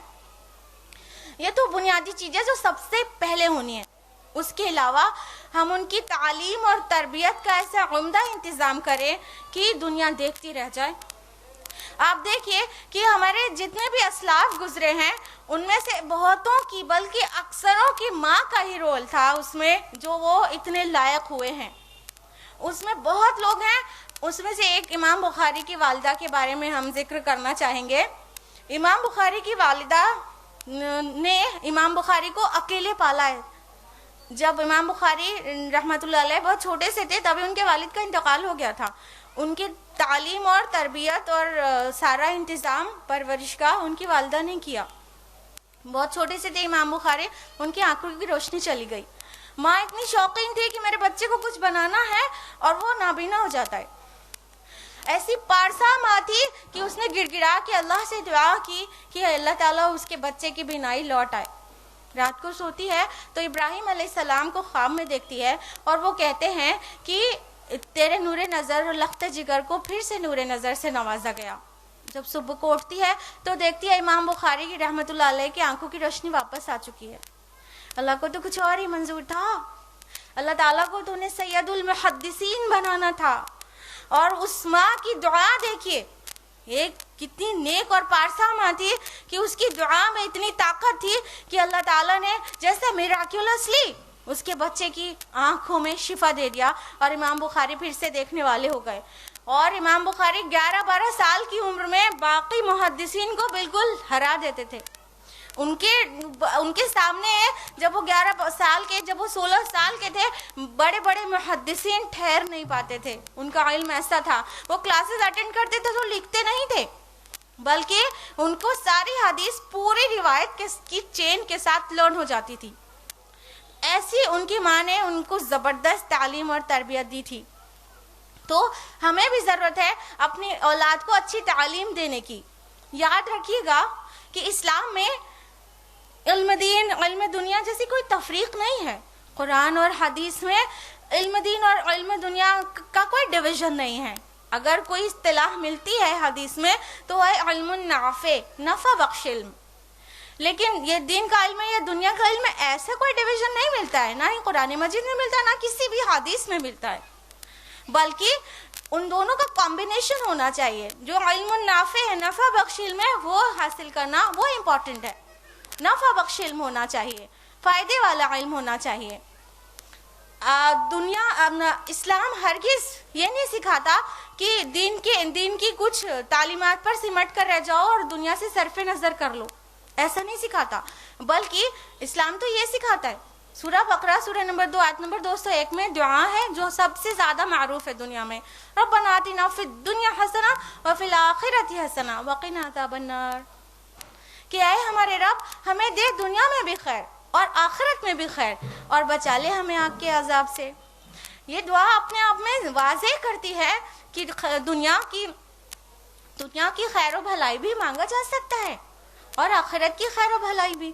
تو اس طرح علم ایسا ہونا چاہیے جو دنیا میں بھی سروائیو کرنے دے اور آخرت میں بھی کامیاب کرے. علم وہ ہونا چاہیے, نفع بخش علم ہونا چاہیے. دیکھیں, نفع بخش علم سے میری مراد دولت کمانے والا علم نہیں ہے جو عام تصور ہے کہ بچوں کو پڑھایا جاتا ہے اس لیے تاکہ وہ دولت کمانے کی مشین بن سکیں. ہے نا تصور دماغ میں؟ بچوں کو بچپن سے بتایا جاتا ہے نا, ارے بہت کمپٹیشن ہے, بہت ٹف کمپٹیشن ہے بیٹا, یو ہیو ٹو اسٹڈی. اگر آپ نہیں پڑھیں گے تو آپ سروائیو نہیں کر پائیں گے, پھر آپ کو اچھی جاب نہیں ملے گی اور آپ کما نہیں پائیں گے, پھر نام نہیں ہوگا, شہرت نہیں ہوگا, پیسہ نہیں ہوگا. بچپن سے یہ ہم سکھانا شروع کر دیتے ہیں اپنی اولاد کو, گویا اسے بڑا ہو کے منی میکنگ مشین بننا ہے, وہی اس کے ذہن میں رہتا ہے. اور وہ منی میکنگ دولت کمانے میں لگا رہتا ہے اور قرآن کی طرف دیکھتا بھی نہیں ہے. ایکچولی اسلام یہ چاہتا ہے کہ ایسا علم ہو, ایسا بہترین علم ہو جس سے دنیا بھی سنورے اور آخرت بھی سنورے. اور تمام علوم میں چوٹی کا جو علم ہے, سب سے اوپر, سب سے اعلیٰ, سب سے افضل, وہ قرآن کا علم ہے. اللہ کے رسول صلی اللہ علیہ وسلم کی حدیث ہے, صحیح بخاری جلد نمبر 6 حدیث نمبر 545. حضرت عثمان بن عفان رضی اللہ عنہ قال رسول اللہ صلی اللہ علیہ وسلم خیرکم من تعلم القرآن وعلمہ. عثمان بن عفان رضی اللہ عنہ فرماتے ہیں کہ رسول اللہ صلی اللہ علیہ وسلم نے فرمایا, تم میں سے بہترین شخص وہ ہے جو قرآن سیکھے اور سکھائے. تو سب سے اچھا جو علم ہے وہ قرآن کا علم ہے, سب سے اوپر, سب سے اعلیٰ. پھر اس کے علاوہ عصری تعلیم جو بھی ماڈرن ایجوکیشن ہے وہ بھی بڑے شوق سے حاصل کرنے کی ضرورت ہے اور اپنے بچوں کو دینے کی ضرورت ہے. لیکن یہ جو عصری تعلیم ہے، ماڈرن ایجوکیشن، کنٹمپریری ایجوکیشن، اس سے میری مراد شرک والی تعلیم کا نہیں ہے. آج ہم اپنے بچوں کو ماڈرن ایجوکیشن کے نام سے کرسچن مشنری اسکولز میں بھیج رہے ہیں. وہاں کے کتنے ہی مراسم ایسے ہیں جن میں شرک ہے. صبح کو بچہ بالکل گھر سے نکل کے اسکول جاتا ہے اور وہ شرکیہ الفاظ میں پریئر کرتا ہے. آپ کو پتا ہے صبح اس نے پتہ نہیں صبح کی دعا ریسائٹ کی کہ نہیں، ماں نے سکھائی کہ نہیں کہ صبح اٹھ کے اسے رب کو یاد کرنا چاہیے، رب کا شکر کرنا چاہیے. صبح کو اٹھنے والی دعا ماں نے یاد کرائی ہے اور وہ پڑھتا ہے کہ نہیں وہ تو معلوم نہیں، قرآن مجید اٹھائی کہ نہیں وہ تو معلوم نہیں، اور اس میں اکثروں کا جواب تو نہیں ہے. ابھی وہ صبح اٹھتا ہے، اپنا مارننگ روٹین کے بعد اسٹریٹ اسکول چلا جاتا ہے، وہ قرآن نہیں اٹھاتا ہے اور وہاں جا کر شرکیہ الفاظ میں پریئرز کرتا ہے. اپنے بچوں کی کرسچن مشنری اسکولز میں جو پڑھ رہے ہیں ان کی پریئر بک اٹھا کر دیکھیے، اس میں کیا کیا لکھا ہے. اس میں لکھا ہے لیڈ اس ہیونلی فادر لیڈ اس. بچہ ہمارا فادر سن کانسیپٹ ڈیولپ ہو رہا ہے اس کے دماغ میں کہ خدا کا بیٹا تھا. نعوذ باللہ. کیا ہی اچھا ہوتا جو ہم اپنے بچے کو سکھاتے لم یلد ولم یولد. سورہ اخلاص سورہ نمبر 112 آیت نمبر 3 کہ نہ کسی سے جنا نہ کسی کو جنا. اللہ تعالیٰ نہ کسی سے پیدا ہوا ہے نہ کسی کو پیدا کرتا ہے. ہم کو یہ سکھانے کی ضرورت تھی نا، لیکن ہم نے کیا کیا سکھایا اسے؟ کرسچن مشنری اسکولز میں بھیج دیا اور جو بھی پریئرز ہیں وہ ساتھ میں پڑھ رہا ہے. کبھی تو وہ کہہ رہا ہے کہ one word from you has wiped our sense away, کہ عیسیٰ علیہ السلام کی طرف سے وہ جو صلیب پر لٹکنا اور معاذ اللہ وہ سوچتے ہیں کہ انہوں نے کراس پہ کروسیفائی کیا عیسیٰ علیہ السلام کو تو سب کے گناہوں کا کفارہ ہو گیا. ہمارا بچہ کے اندر یہ عقائد پنپ رہے ہیں. کیا ہی اچھا ہوتا کہ ہم بتاتے وَلَا تَزِرُ وَازِرَةٌ وِزْرَ أُخْرَى، سورہ الزمر سورہ نمبر 39 آیت نمبر 7. کوئی اٹھانے والا کسی دوسرے کا بوجھ نہیں اٹھائے گا. اسلامی عقائد اور ایمانیات کے بجائے ہم مائیں اپنے بچوں کو عیسائی عقائد سکھا رہے ہیں ماڈرن ایجوکیشن کے نام پر. ہم ہرگز اس ماڈرن ایجوکیشن کی بات نہیں کر رہے ہیں. سائنس ٹیکنالوجی کا وہ علم جو ہمیں بہتر انسان بنا سکے اور اللہ کے اور قریب لے جا سکے اور دعوت کے کام کو اور نکھار سکے اور دنیا میں کامیاب انسان بنا سکے، وہ دینے کی ضرورت ہے. لیکن یہ شرک سکھانے کی ضرورت بالکل نہیں ہے. تو ہم اپنے بچوں کو ایسی تعلیم دیں. بطور ماں نہ صرف ہم تعلیم دیں بلکہ اپنے بچوں کی اچھی سے اچھی تربیت بھی کریں، کیونکہ تعلیم بغیر تربیت اور تزکیہ کے ناقص ہے، بے سود ہے، بے فائدہ ہے. کیونکہ اگر تعلیم کا مقصد انسان سازی ہے تو تزکیہ اور تذکیر کے بغیر تعلیم کا حق قطع ہوتا ہی نہیں، بلکہ کبھی کبھی تو اس کے نیگیٹو اثرات سامنے آ جاتے ہیں. اگر ہم لیمپ جلائیں اور اس کا شیشہ کالا ہو جائے تو پھر چاہے لو کتنی بھی بڑھا دیں، شیشے کو صاف کیے بغیر روشنی باہر آنے کی نہیں. روشنی اندر گھٹ کے رہ جائے گی مگر ماحول میں نہیں آئے گی. لیکن اگر ہم اس شیشے کو صاف کر دیں تو تھوڑی سی روشنی ماحول کو منور کر دے گی. اس لیے تعلیم تذکیر اور تزکیہ اور تربیت کے بغیر ناقص ہے، بے سود ہے، بے کام ہے، بلکہ بہت سارے نقصانات بھی اپنے اندر لیے رہتی ہے. اگر ایک چور کے ہاتھ میں ٹارچ تھما دی جائے تو وہ مسافروں کو راستہ دکھانے کے بجائے گھروں کا سامان تلاشنے اور تالوں میں نقب لگانے اور سامان چرانے کے لیے استعمال کر سکتا ہے. اس لیے تزکیہ اور تربیت کی بہت اہمیت ہے، اس کو سمجھیے. ہم کو چاہیے بطور ماں اپنے بچے کی اچھی تربیت کریں، قرآن کی روشنی میں اس کی تربیت کریں، انبیاء علیہ السلام کے قصے اسے سنائیں، بجائے کہ ہم اسے کارٹون چینلز کے سامنے بیٹھا دیتے ہیں. ہمیں چاہیے کہ ہم انبیاء علیہ السلام کے واقعات اسے سنائیں، ہم سلف صالحین کے بارے میں اسے بتائیں، ہم دینی اصطلاحات اسے سکھائیں، ہم اسے معاشرتی آداب سکھائیں. ہم کہتے ہیں ہمارے بچے سلام نہیں کرتے، ہمارے بچے سلام نہیں کرتے. ارے جب ہمارے شوہر گھر آتے ہیں تو بیوی کو کتنی بار سلام کرتے ہیں، اور ہم خود اپنے بچوں کو کتنی بار سلام کرتے ہیں. جب ہمارے ہی اندر عادت نہیں ہے سلام کرنے کی تو ہمارا بچہ کیسے سیکھے گا، کیسے سلام کرے گا؟ تو ہمیں چاہیے کہ ہم انہیں سلام کرنے کی عادت ڈالیں، چھینک کے آداب بتائیں، محفل میں اٹھنے بیٹھنے کے آداب بتائیں، کھانے پینے کے آداب بتائیں، ٹوائلٹ جانے کے آداب بتائیں، انہیں اسلامی آداب سکھائیں، ان کی اچھی سے اچھی تذکیر کریں، تربیت کریں، ان کو صبر کی تلقین کریں، ان کے اندر سے بغض حسد ان کے اندر پنپنے نہ دیں، اور برائیوں سے بچائیں، چوری اور جھوٹ بولنے سے انہیں قطعی بچائیں. اگر ہم چاہیں ہمارا بچہ سچا ہو اور ہم فراٹے سے جھوٹ بولیں تو ایسا ہو نہیں سکتا کہ بچہ سچا ہو، کیونکہ بچے بالکل بلینک ڈی وی ڈی کی طرح ہوتے ہیں، جو دیکھتے ہیں وہی ریکارڈنگ کر لیتے ہیں اور پھر ویسا ہی کرتے ہیں جیسا ماں باپ کو کرتے دیکھا ہے. تو اگر ایک ماں جھوٹ بولے کہ موبائل پہ کہہ دو کہ مما کی طبیعت خراب ہے وہ سو رہی ہیں، فون ریسیو کر کے بچے نے کہہ دیا، اب پھر آپ سوچیں کہ آپ کا بچہ بہت سچا ہو، تو ایسا نہیں ہو سکتا ہے. ہم نے اسے جھوٹ بولنا سکھایا، ہم نے سکھایا اسے جھوٹ بولنا. ہم نے تو آرڈر دیا تھا کہ تم مما سو رہی ہیں، ہاں تو مما سو تو نہیں رہی تھی، مما نے کہا تھا. اب پھر وہ بڑا ہو کے کیا کرے گا، اپنی گرل فرینڈ کو لے کے گھماتا پھرے گا، پھر کہے گا ممی میں تو کوچنگ گیا تھا. اور جب آپ کو پتہ چلے گا وہ تو گرل فرینڈ کو لے کر گیا تھا تو دل پہ سانپ لوٹے گا. ہم نے اپنے بچے کی اس کی تعلیم کے لیے میں کیا کمی رکھی تھی، ہم نے اسے کس چیز کی کمی کی تھی، اس نے آج اپنی ماں سے جھوٹ بولا. تو ہم جیسا بولتے ہیں ویسا کرتے ہیں. ہم ماؤں کی ذمہ داری ہے ہم اپنے بچوں کو جھوٹ بولنے کا حکم نہ دیں، ان کے سامنے جھوٹ نہ بولیں، ہم خود سچے ہوں، بالکل سچے، بچہ بھی سچا ہوگا انشاءاللہ. ہم نمازیں پڑھیں، وہ 1.5 سال کا رہے گا ہمارے ساتھ نمازیں پڑھے گا، پھر 17 سال کا ہونے کے بعد رونے کی ضرورت نہیں پڑے گی. ہمارے بچے نماز نہیں پڑھتے ہیں. ہم کیا کرتے ہیں، ساری جوانی ہم نے خود نماز نہ پڑھی. رمضان تک میں اگر ہم مارکیٹ میں ہوتے ہیں تو ہماری نمازیں غائب ہو جاتی ہیں. یہی دیکھ کے بچہ بڑا ہوا تو اب کیوں کر وہ 17 سال میں اچانک آپ کے کہنے سے نماز پڑھنے لگے ایک دن کے اندر. بچپن سے دیکھا ہوتا تو پکا نمازی ہوتا. تو ہم جیسا کریں گے ویسے ہی بچے کریں گے. تو ہم انہیں ماحول دیں، ماحول دیں، ان کو وقت دیں، اپنا قیمتی وقت. ماں بن چکی ہے تو ذمہ داری بڑھ چکی ہے، ہم ان کو قیمتی وقت دیں اپنا، کہ ان کی تربیت کرنے میں ٹائم لگے گا، لیکن ہمارا وقت کہاں جاتا ہے. ہمارا پرائم ٹائم جو ہے ایوننگ میں 7 to 10 وہ تو اسٹار پلس اور سونی اور زی ٹی وی کے سامنے جاتا ہے. جب ہم فحش اور یانیت اپنے بچوں کے ساتھ بیٹھ کر دیکھ رہے ہیں تو وہ کیوں نیک صالح اور شریف زادہ بن کے نکلے گا؟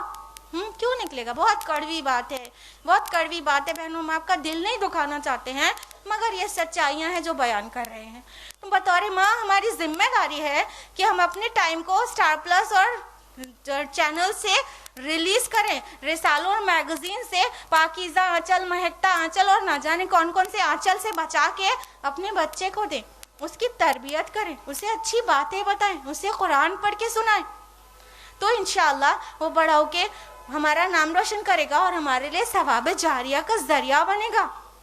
ان ذمہ داریوں کو بوجھ نہ سمجھیے، کیونکہ اولاد، نیک اولاد ثواب جاریہ ہے. تو ہم انہیں جو سکھائیں گے مرنے کے بعد تک بھی ہم قبر میں ان کے عمل کرنے سے ہمیں ثواب ملتا رہے گا. تو بڑے شوق سے اپنے بچوں کو یہ چیزیں سکھائیں اور اپنی بیٹیوں پہ خاص دھیان دیں، کیونکہ جو بیٹی کی تعلیم اور تربیت ہے وہ پورے خاندان کی تعلیم ہے، اور جو بیٹے کی تعلیم اور تربیت ہے وہ فرد کی تعلیم ہے. کیونکہ بیٹیوں کی گود میں جو سماج کے نونہال پنپتے ہیں اور کھیلتے ہیں، بڑے ہوتے ہیں. ایک بیٹی کو سکھا دیا اگر تو سمجھ لیجئے پورے خاندان کو سکھا دیا، وہ اب اگلی جنریشن کو سکھانے والی ہے. تو بیٹیوں پہ خاص دھیان دیں، ان کو سکھائیں، انہیں علم دیں قرآن کا اور انہیں تربیت دیں قرآن اور سنت کی روشنی میں. تو بطور ماں ہماری یہ ڈیوٹی بنتی ہے. اگر ہم ایسے اویئر رہیں گے تو انشاءاللہ سماج ہمارا ہمارے ہی گود سے نکل کر باہر سماج میں فرد بنتے ہیں تو سماج ہیلدی ہوگا انشاءاللہ. مسلم سماج پھر سے اویئر ہو جائے گا. ہماری بہت زبردست ذمہ داری ہے بطور ماں. اور بطور بیوی بھی ہم بہت انفلوئنشیل ہیں. سیکنڈ موسٹ انفلوئنشیل فیز ہے جو عورت کی، وہ ہے بطور بیوی، ایک وائف کی طرح. سب سے زیادہ تو ماں کی طرح وہ مؤثر ہے، اس کے بعد بیوی کی طرح. یہ ہماری غلط فہمی ہے کہ ہم کہتے ہیں ہمارے شوہر ہماری بات کہاں سنتے ہیں. ارے کوئی ویلیو نہیں ہے ان کی نظر میں ہماری, کہاں سنتے ہیں, سنتے ہی نہیں ہیں, ان پر اثر ہی نہیں ہوتا ہماری بات کا.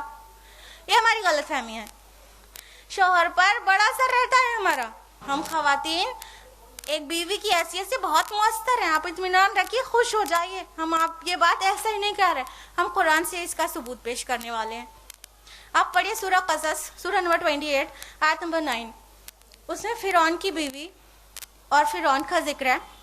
جب موسیٰ علیہ السلام پیدا ہوئے تھے, ان کی والدہ نے انہیں ندی میں ڈال دیا تھا, جو نہر کے شکل میں بہتے ہوئے فرعون کے محل میں بھی آ رہی تھی. اور جب آسیہ نے اسے دیکھا, چھوٹے سے پیارے سے بچے کو جو کہ موسیٰ علیہ السلام تھے, تو اسے اٹھا لیا اور اپنے شوہر سے جو کہ اتنا ظالم ہے, سرکش ہے, اس نے کہا, سورہ قصص سورہ نمبر 28 آیت نمبر 9, کہا کہ اسے مت قتل کرو, یہ میری اور تمہاری آنکھوں کی ٹھنڈک ہے, کیا پتا اس سے ہمیں کچھ فائدہ ملے یا ہم اسے اپنا بیٹا ہی بنا لیں. آسیہ کا یہ کہنا تھا کہ فرعون نے قتل نہیں کیا, جبکہ وہ بنی اسرائیل کے لڑکوں کو قتل کر دیتا تھا اور بیٹیوں کو چھوڑتا تھا.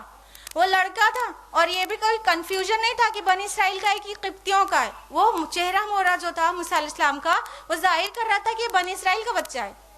جانتے ہوئے بنی اسرائیل کا بچہ ہے, اور فرعون کو اتنا بڑا ڈر تھا کہ میرا تختہ پلٹ جائے گا, بنی اسرائیل کے سے کوئی لڑکا جو ہے وہ میرا تختہ پلٹ دے گا, اسی ڈر سے وہ بنی اسرائیل کے بیٹوں کو قتل کر دیتا تھا.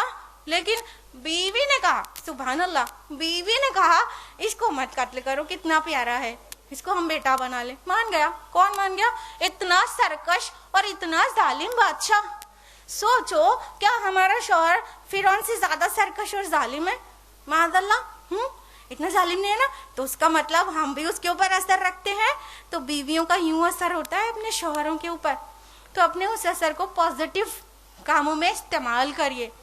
ایک بیوی کا فرض ہے کہ اپنے شوہر کو راہ راست پہ لگائے اور اسے حلال کمانے کے لیے کہے. اگر ایک مسلمان بیوی کھلم کھلا کہہ دیتی ہے کہ مجھے حرام سے سجے ہوئے ڈرائنگ رومز نہیں چاہیے, اور مجھے حرام کمائی سے اور رشوت کے پیسوں سے عیش و عشرت کی زندگی محبوب نہیں, مجھے تو روکھی سوکھی کھانا اور جھوپڑے میں رہنا گوارا ہے محدود حلال کمائی سے, تو حرام کمائی کے کتنے اسباب ختم ہو جائیں گے, سماج میں رائج الوقت کتنی خرابیوں کا ازالہ ہو جائے گا, کتنے شوہر حلال کمانے والے ہو جائیں گے. وہ اپنی بیوی کو ہی مطمئن رکھنا چاہتے ہیں نا, اسی لیے کتنا حرام کماتے ہیں عام طور پر. لیکن بیوی دو ٹک کہہ دے, مجھے ضرورت ہی نہیں ہے عیش و عشرت کی, میں روکی سوکی میں آپ کے ساتھ گزار لوں گی, مگر مجھے حلال کمائی چاہیے. جب بیوی کو ہی نہیں کھانا ہے, گھر کے اندر ہی نہیں آنا ہے, بچوں کو ہی نہیں کھانا ہے, تو اسے ضرورت کیا پڑے گی رشوت لینے کی اور سود خوری کرنے کی. تو یوں ایک بیوی ایک شوہر کے لیے کتنی مؤثر ہے. ہم اپنے شوہروں کو انفاق فی سبیل اللہ کے لیے بھی سمجھا سکتے ہیں. حضرت ابو ایوب انصاری رضی اللہ عنہ کی بیوی کی طرح. ایک مرتبہ حضرت ابو ایوب انصاری رضی اللہ عنہ اپنے باغ میں بڑے اداس سے بیٹھے تھے. بیوی نے کہا, کیا بات ہے, کیوں پریشان ہے؟ کہا, مجھے مال نے پریشان کر رکھا ہے, میں مال کی وجہ سے فکر میں ہوں. اچھا, مال کی فکر کا مطلب یہ نہیں تھا کہ مال ہی نہیں ہے میں کیا کروں, نہیں, مال کی زیادتی نے ان کو پریشان کیا تھا. انہوں نے کہا, اللہ نے اتنا سارا مال دیا ہے, کیا کروں؟ بیوی نے کہا, خرچ کر دیجئے. کہا, کہاں خرچ کر دوں؟ بیوی نے کہا, یہ نہیں کہا, غور کریے گا کیا کہا. بیوی نے یہ نہیں کہا میرا سونے کا کنگن بنوا دیجئے, بیوی نے یہ نہیں کہا میری چاندی کی پائل بنوا دیجئے, بیوی نے یہ بھی نہیں کہا میرے رشتہ داروں پہ خرچ کر دیجئے. نہیں, ابو ایوب انصاری رضی اللہ عنہ کی بیوی نے کہا اپنے رشتہ داروں پہ خرچ کر دیجئے. سبحان اللہ, خوش ہو گئے. ایک دن میں 32,000 درہم اپنے رشتہ داروں پر خرچ کر دیا. خوشی خوشی واپس لوٹ کر آئے, بیوی کو خبر سنائی, بیوی بھی خوش خرم. اب غور کرنے کی جو بات ہے وہ یہ کہ ہم بیویاں کیسی ہیں, اپنے کو ٹیسٹ کریں. ہم کہیں گے دنیا کے کسی بڑے سے بڑے بھنگی کو دے دو اپنی دولت, مگر خبردار اپنے گھر والوں کو مت دینا, خبردار اپنے رشتہ داروں پہ مت خرچ کرنا. نند سے تو جلن ہے, اور جٹھانی تو بری لگتی ہے, تو شوہر کے رشتہ داروں سے بہت ناراض رہتے ہیں. لیکن ابو ایوب انصاری رضی اللہ عنہ کی بیوی ایسی نہیں تھی. ہم کو چاہیے کہ رشتہ داری کے حقوق کو سمجھیں اور اپنے شوہر کو بڑے شوق سے اس کے رشتہ داروں پہ خرچ کرنے کے لیے کہیں. دوہرا ثواب ملتا ہے, دوہرا. یاد رکھیے گا, بہت پوائنٹ کی بات بتا رہے ہیں. رشتہ داروں پہ خرچ کرنے سے ڈبل ثواب ملتا ہے. اس لیے اب رشتہ داروں کی ناراضگی دور کر دیجئے, انہیں تحفے تحائف دیجئے, انہیں ڈنر کرائیے, انہیں خوب سارے ان کے اوپر خرچ کیجئے, ڈبل ثواب ملے گا. تو اس طرح ہمیں اچھی بیوی بننے کی ضرورت ہے. امہات المومنین کے انفاق فی سبیل اللہ کا تو کیا کہنا. حضرت خدیجہ رضی اللہ عنہ, حضرت عائشہ رضی اللہ عنہ, حضرت زینب رضی اللہ عنہ دل کھول کے اللہ کی راہ میں مال خرچ کرتی تھیں. اور حضرت خدیجہ رضی اللہ عنہ وہ بیوی تھی جنہوں نے اپنی پوری دولت اپنے شوہر کے اوپر نچھاور کر دی. مکہ کی کتنی مالدار خاتون تھیں, خود کمایا ہوا مال اپنے شوہر کی دعوت و تحریک پر خرچ کر دیا. رسول اللہ صلی اللہ علیہ وسلم جو دعوت لے کر اٹھے, اس پہ جان کے ساتھ ساتھ مال کی بھی ضرورت تھی. حضرت خدیجہ نے سب کچھ لٹا دیا, اپنا سب کچھ لٹا دیا فی سبیل اللہ. اور وہ ایسی غمگسار بیوی تھی کہ رسول اللہ صلی اللہ علیہ وسلم ان کی وفات کے بعد بھی کبھی ان کو بھول نہیں پائے. ان کے غمگساری کے الفاظ دیکھیے, جب رسول اللہ صلی اللہ علیہ وسلم کو پہلی وحی آئی تھی تو آپ بہت خوفزدہ ہو گئے تھے. غار حرا سے بھاگتے ہوئے گھر کی طرف آئے اور گھر والوں سے کہنے لگے, زملونی زملونی, مجھے کمبل اڑا دو, مجھے کمبل اڑا دو. لوگوں نے انہیں اڑا دیا. اور جب رسول اللہ صلی اللہ علیہ وسلم کا خوف جاتا رہا تو آپ اٹھے اور آپ نے فرمایا حضرت خدیجہ رضی اللہ عنہ سے, مجھے میری جان کا خطرہ ہے, مجھے اپنی جان کا ڈر ہے. تو حضرت خدیجہ رضی اللہ عنہ نے جو تشفی والے الفاظ کہے ہیں وہ تاریخی بن گئے اور صحیح بخاری میں درج ہیں. صحیح بخاری جلد نمبر 1 کتاب الوحی باب نمبر 1 حدیث نمبر 3. حضرت خدیجہ رضی اللہ عنہ نے فرمایا کہ نہیں, ہرگز نہیں, اللہ کی قسم, اللہ آپ کو رسوا نہیں کرے گا. آپ تو ناتوان کا بوجھ اپنے اوپر لیتے ہیں, آپ تو ناتے رشتے جوڑتے ہیں, جن کے پاس جو چیز نہیں انہیں کما کر دیتے ہیں, آپ تو مصائب میں پریشانیوں میں حق کا ساتھ دیتے ہیں, آپ مہمان نوازی کرتے ہیں. اللہ کی قسم اللہ آپ کو رسوا نہیں کرے گا. ایسے محبت سے جب کوئی بیوی اپنے شوہر کو حوصلہ دے تو وہ پھر کیوں کر ڈگمگائے.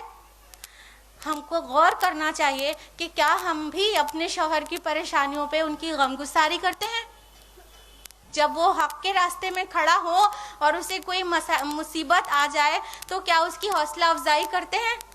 ہم تو اور چڑچڑا کر کہتے ہیں یہی سب کرو, یہی سب دیکھنے کو ملے گا, جھیلنے کو ملے گا. کیا ضرورت ہے اتنے دانی بننے کی, کیا ضرورت ہے اتنے نیک بننے کی. ارے اپنے بیوی بچوں کی ذمہ داری کرو, یہ سب کام چھوڑو. یہی سب سکھاتے نا اپنے شوہر کو. ہاں, لیکن حضرت خدیجہ رضی اللہ عنہ ایسی غمگسار بیوی تھیں کہ جب بھی رسول اللہ صلی اللہ علیہ وسلم کفار کی لعیانی اور بیہودہ باتوں سے پریشان ہوتے تھے تو ہمیشہ خدیجہ رضی اللہ عنہ کے پاس آتے تھے اور اپنا غم کہتے تھے. تو حضرت خدیجہ کے الفاظ ہوتے تھے, یا رسول اللہ رنجیدہ نہ ہو. کوئی نبی ایسا بھی گزرا ہے جس سے اس کی قوم نے تمسخر نہ کیا ہو, اس کا مذاق نہ اڑایا ہو. اس بات سے رسول اللہ صلی اللہ علیہ وسلم کا ملال دور ہو جاتا. تو اس طرح ایک بیوی کی طرح ہمیں بہت غمگساری کی ضرورت ہے. شوہر کو جب ہماری ضرورت پڑے حق کے راستے میں, ہمیں اسے سہارا دینے کی ضرورت ہے, اس کی ٹانگ کھینچنے کی ضرورت نہیں ہے. ہم ایک بطور بہن بھی بہت امپورٹنٹ رول پلے کر سکتے ہیں. ہم جب بہن کی حیثیت سے ہماری یہ ڈیوٹی بنتی ہے کہ ہم خود بھی قرآن و سنت کا علم حاصل کریں اور اپنے بھائیوں کو بھی سکھائیں. اگر اللہ نے ہمیں ہدایت نصیب کی ہے تو اپنے بھائیوں کو بھی حق کی طرف بلائیں, انہیں بھی برائی سے روکیں. حضرت عمر رضی اللہ عنہ کا قبول اسلام کا واقعہ اس بات کی شہادت دیتا ہے کہ ایک بہن کی وجہ سے ایک انسان کیسے کیا ہو سکتا ہے. حضرت عمر رضی اللہ عنہ جو خلیفہ راشد ہیں, جب ایمان نہیں لائے تھے تو رسول اللہ صلی اللہ علیہ وسلم کے خون کے پیاسے ہو رہے تھے, ننگی تلوار لے کر نکل گئے تھے. کسی نے کہا کہ جاؤ پہلے اپنے گھر میں دیکھو, تمہارا بہن بہنوئی محمد پر ایمان لا چکے ہیں صلی اللہ علیہ وسلم. تو ٹورن ہو گئے اپنی بہن کے گھر غصے سے بھرے ہوئے اور اپنے بہنوئی کو جا کر پیٹنا شروع کر دیا. سعید ابن زید رضی اللہ عنہ کو خوب مارا, اس میں ایک ہاتھ اپنی بہن کو بھی مارا جس سے ان کے خون نکلنے لگا. فاطمہ بنت خطاب رضی اللہ عنہ ان کی بہن کا نام تھا. جب خون دیکھا تو تھوڑا سا ٹھہر گئے, اور پھر حضرت فاطمہ بنت خطاب نے کہا اے عمر جو کرتے بنے کر لے، اب تو ہم محمد پر ایمان لا چکے، تم سے جو کرتے بنے کر لو۔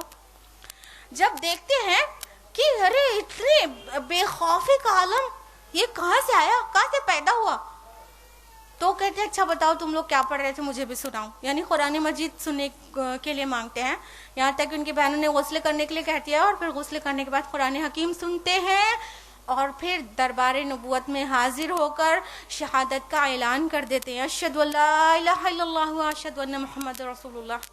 سبحان اللہ، ایک بہن ذریعہ ایمان بن جاتی ہے، ذریعہ ہدایت بن جاتی ہے ایک بھائی کے لیے۔ تو ہم بھی اپنے اپنے بھائیوں کو حق کی طرف بلائیں، انہیں برائیوں سے روکیں، انہیں گٹکا پان تمباکو سے روکیں، انہیں بری عادتوں سے بچائیں، اور اپنی بھائیوں کی وہ والی دوستی نہ کریں کہ ممی کو نہ بتا کے اس کی گرل فرینڈ سے بات کریں، نہیں، اپنے بھائیوں کو حق کی طرف بلائیں۔ بطور بیٹی ایک خاتون کی ذمہ داری ہے کہ اگر اللہ نے اسے ہدایت نصیب کی ہے تو اپنے والد کو حق کی طرف بلائے، اپنے والد سے حلال کمانے کے لیے کہے، اپنے والد سے اپنی بات منوائے۔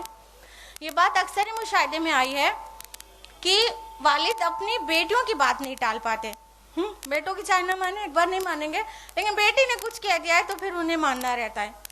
تو بیٹیوں کو چاہیے کہ اپنے والد کی سگریٹ چھڑوا دے، بیٹیوں کو چاہیے کہ اپنے والد کو نمازی بنوا دے۔ تو جب اتنی امپورٹنس ہے بطور بیٹی، جب اتنی امپورٹنس ہے تو اس کا اچھا سا استعمال کیا جائے نا صحیح جگہ پر۔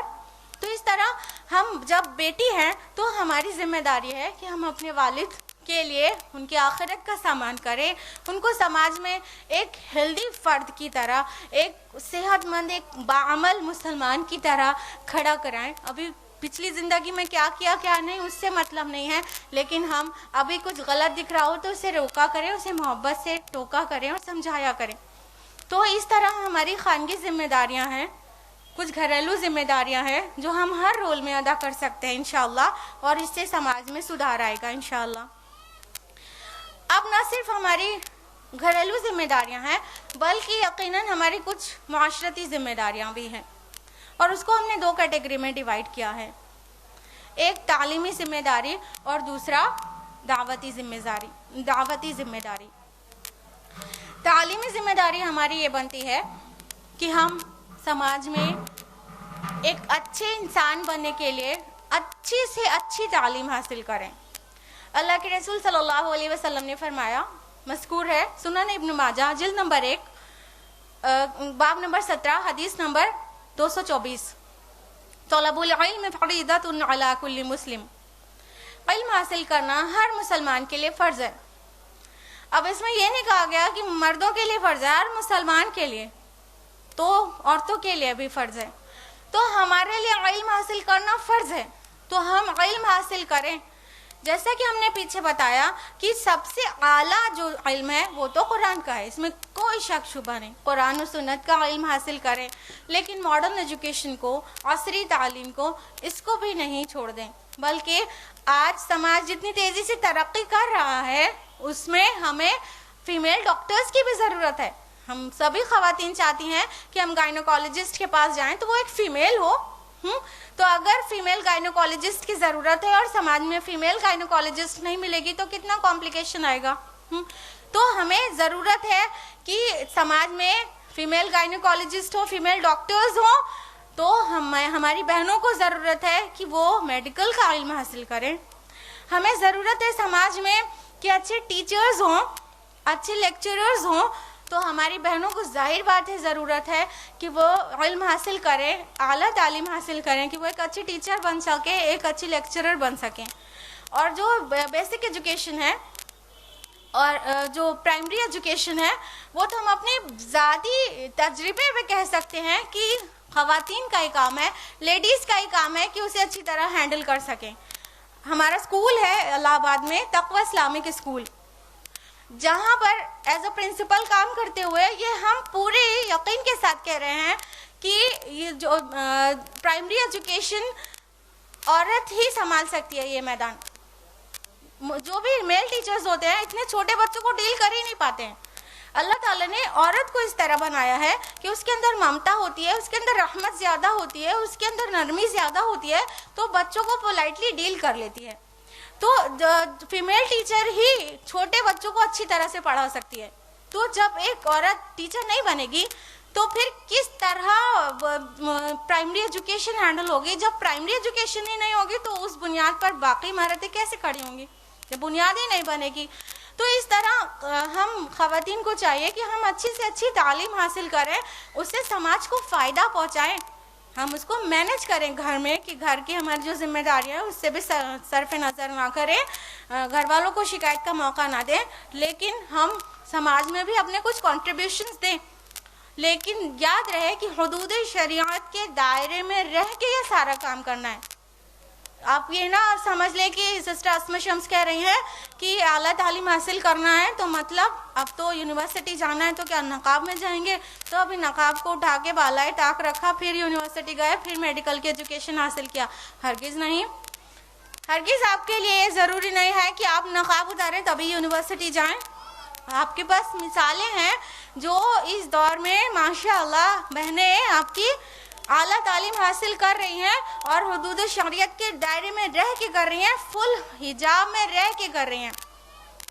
علی گڑھ مسلم یونیورسٹی میں 2008 میں ایک بہن سمیہ ہے, اس نے MBBS کوالیفائی کیا اور اس کو 12 گولڈ میڈلز ملے ہیں. وہ بہن پورے حجاب میں رہ کے MBBS کوالیفائی کرتی ہے, پورے مکمل حجاب میں رہ کے تعلیم حاصل کیا اس نے. اور 2008 میں وپرو چیف عظیم پریم جی کے ہاتھوں اسے 12 گولڈ میڈلز ملتے ہیں, اور یہ یونیورسٹی کا ریکارڈ ہے کہ کبھی کسی کو, ایک فرد کو 12 گولڈ میڈلز نہیں ملے ہیں. ایک ایسی لڑکی کو ملتے ہیں جس نے اپنی پوری تعلیم مکمل حجاب میں رہ کے کمپلیٹ کی ہے.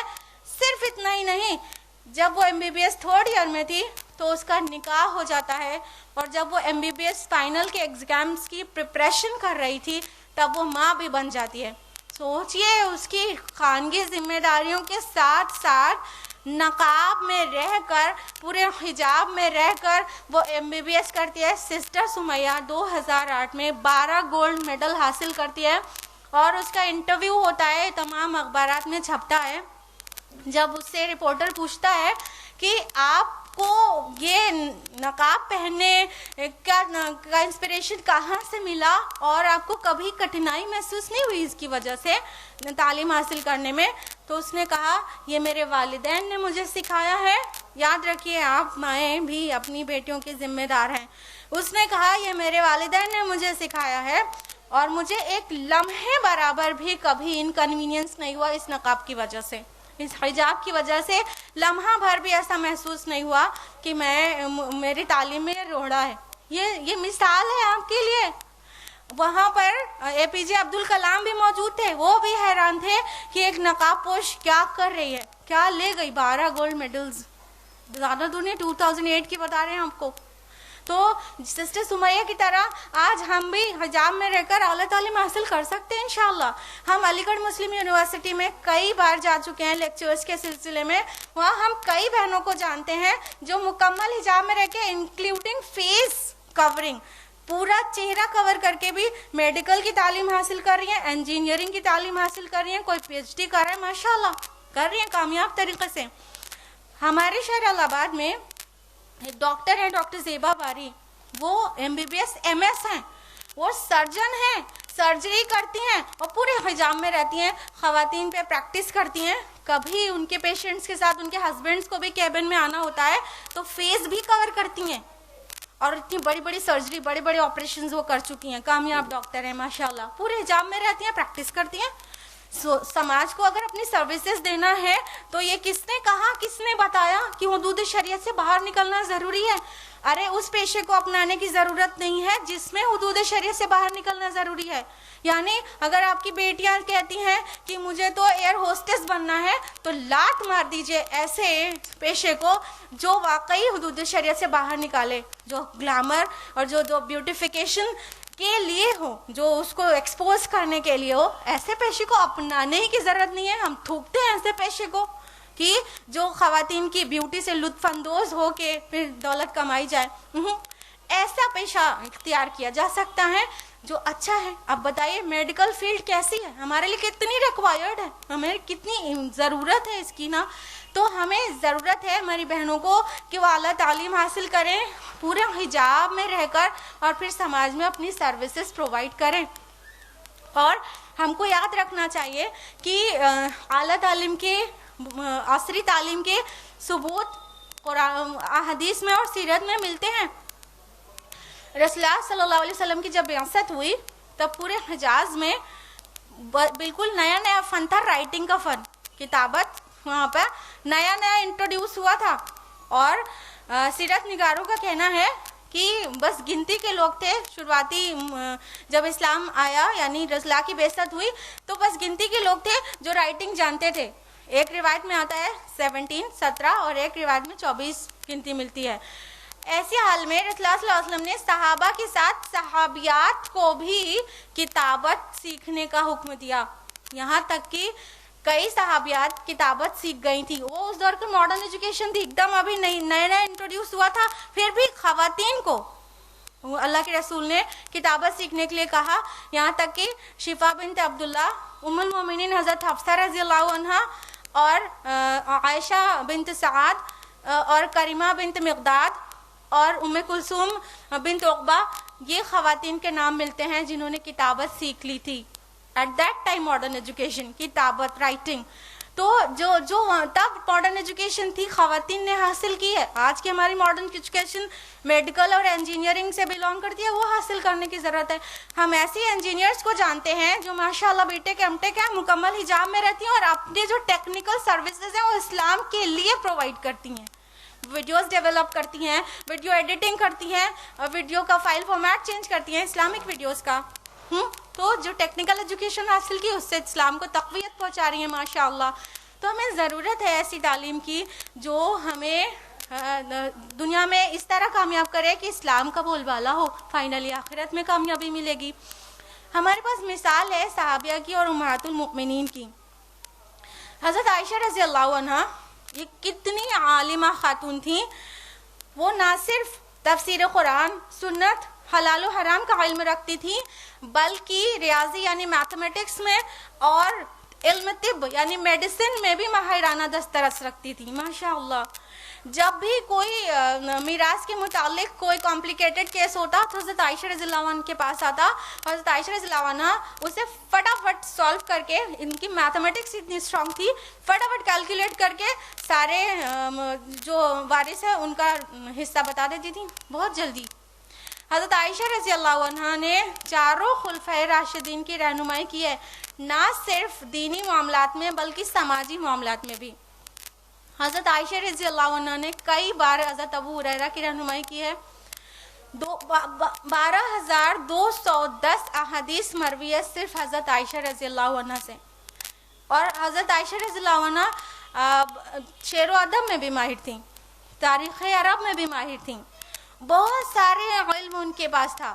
صرف اتنا ہی نہیں, مانا جاتا ہے کہ ان سے 88 علماء نے تعلیم حاصل کی ہے. 88 علماء نے, یعنی کہہ سکتے ہیں کہ وہ استاذ الاساتذہ تھیں. She was scholar of scholars ماشاءاللہ. ایک خاتون, تو ایک خاتون اتنی باعلم ہو سکتی ہے ہر طرح میں, قرآن و سنت سے لے کے اس دور کی عصری تعلیم میں بھی اتنی ماہر. صرف اتنا ہی نہیں, ام سلمہ رضی اللہ عنہ ام المومنین, ان کے بارے میں ابن حجر رحمۃ اللہ علیہ لکھتے ہیں کہ 32 علماء نے ان سے تعلیم حاصل کی ہے. شفا بنت عبداللہ رضی اللہ عنہ,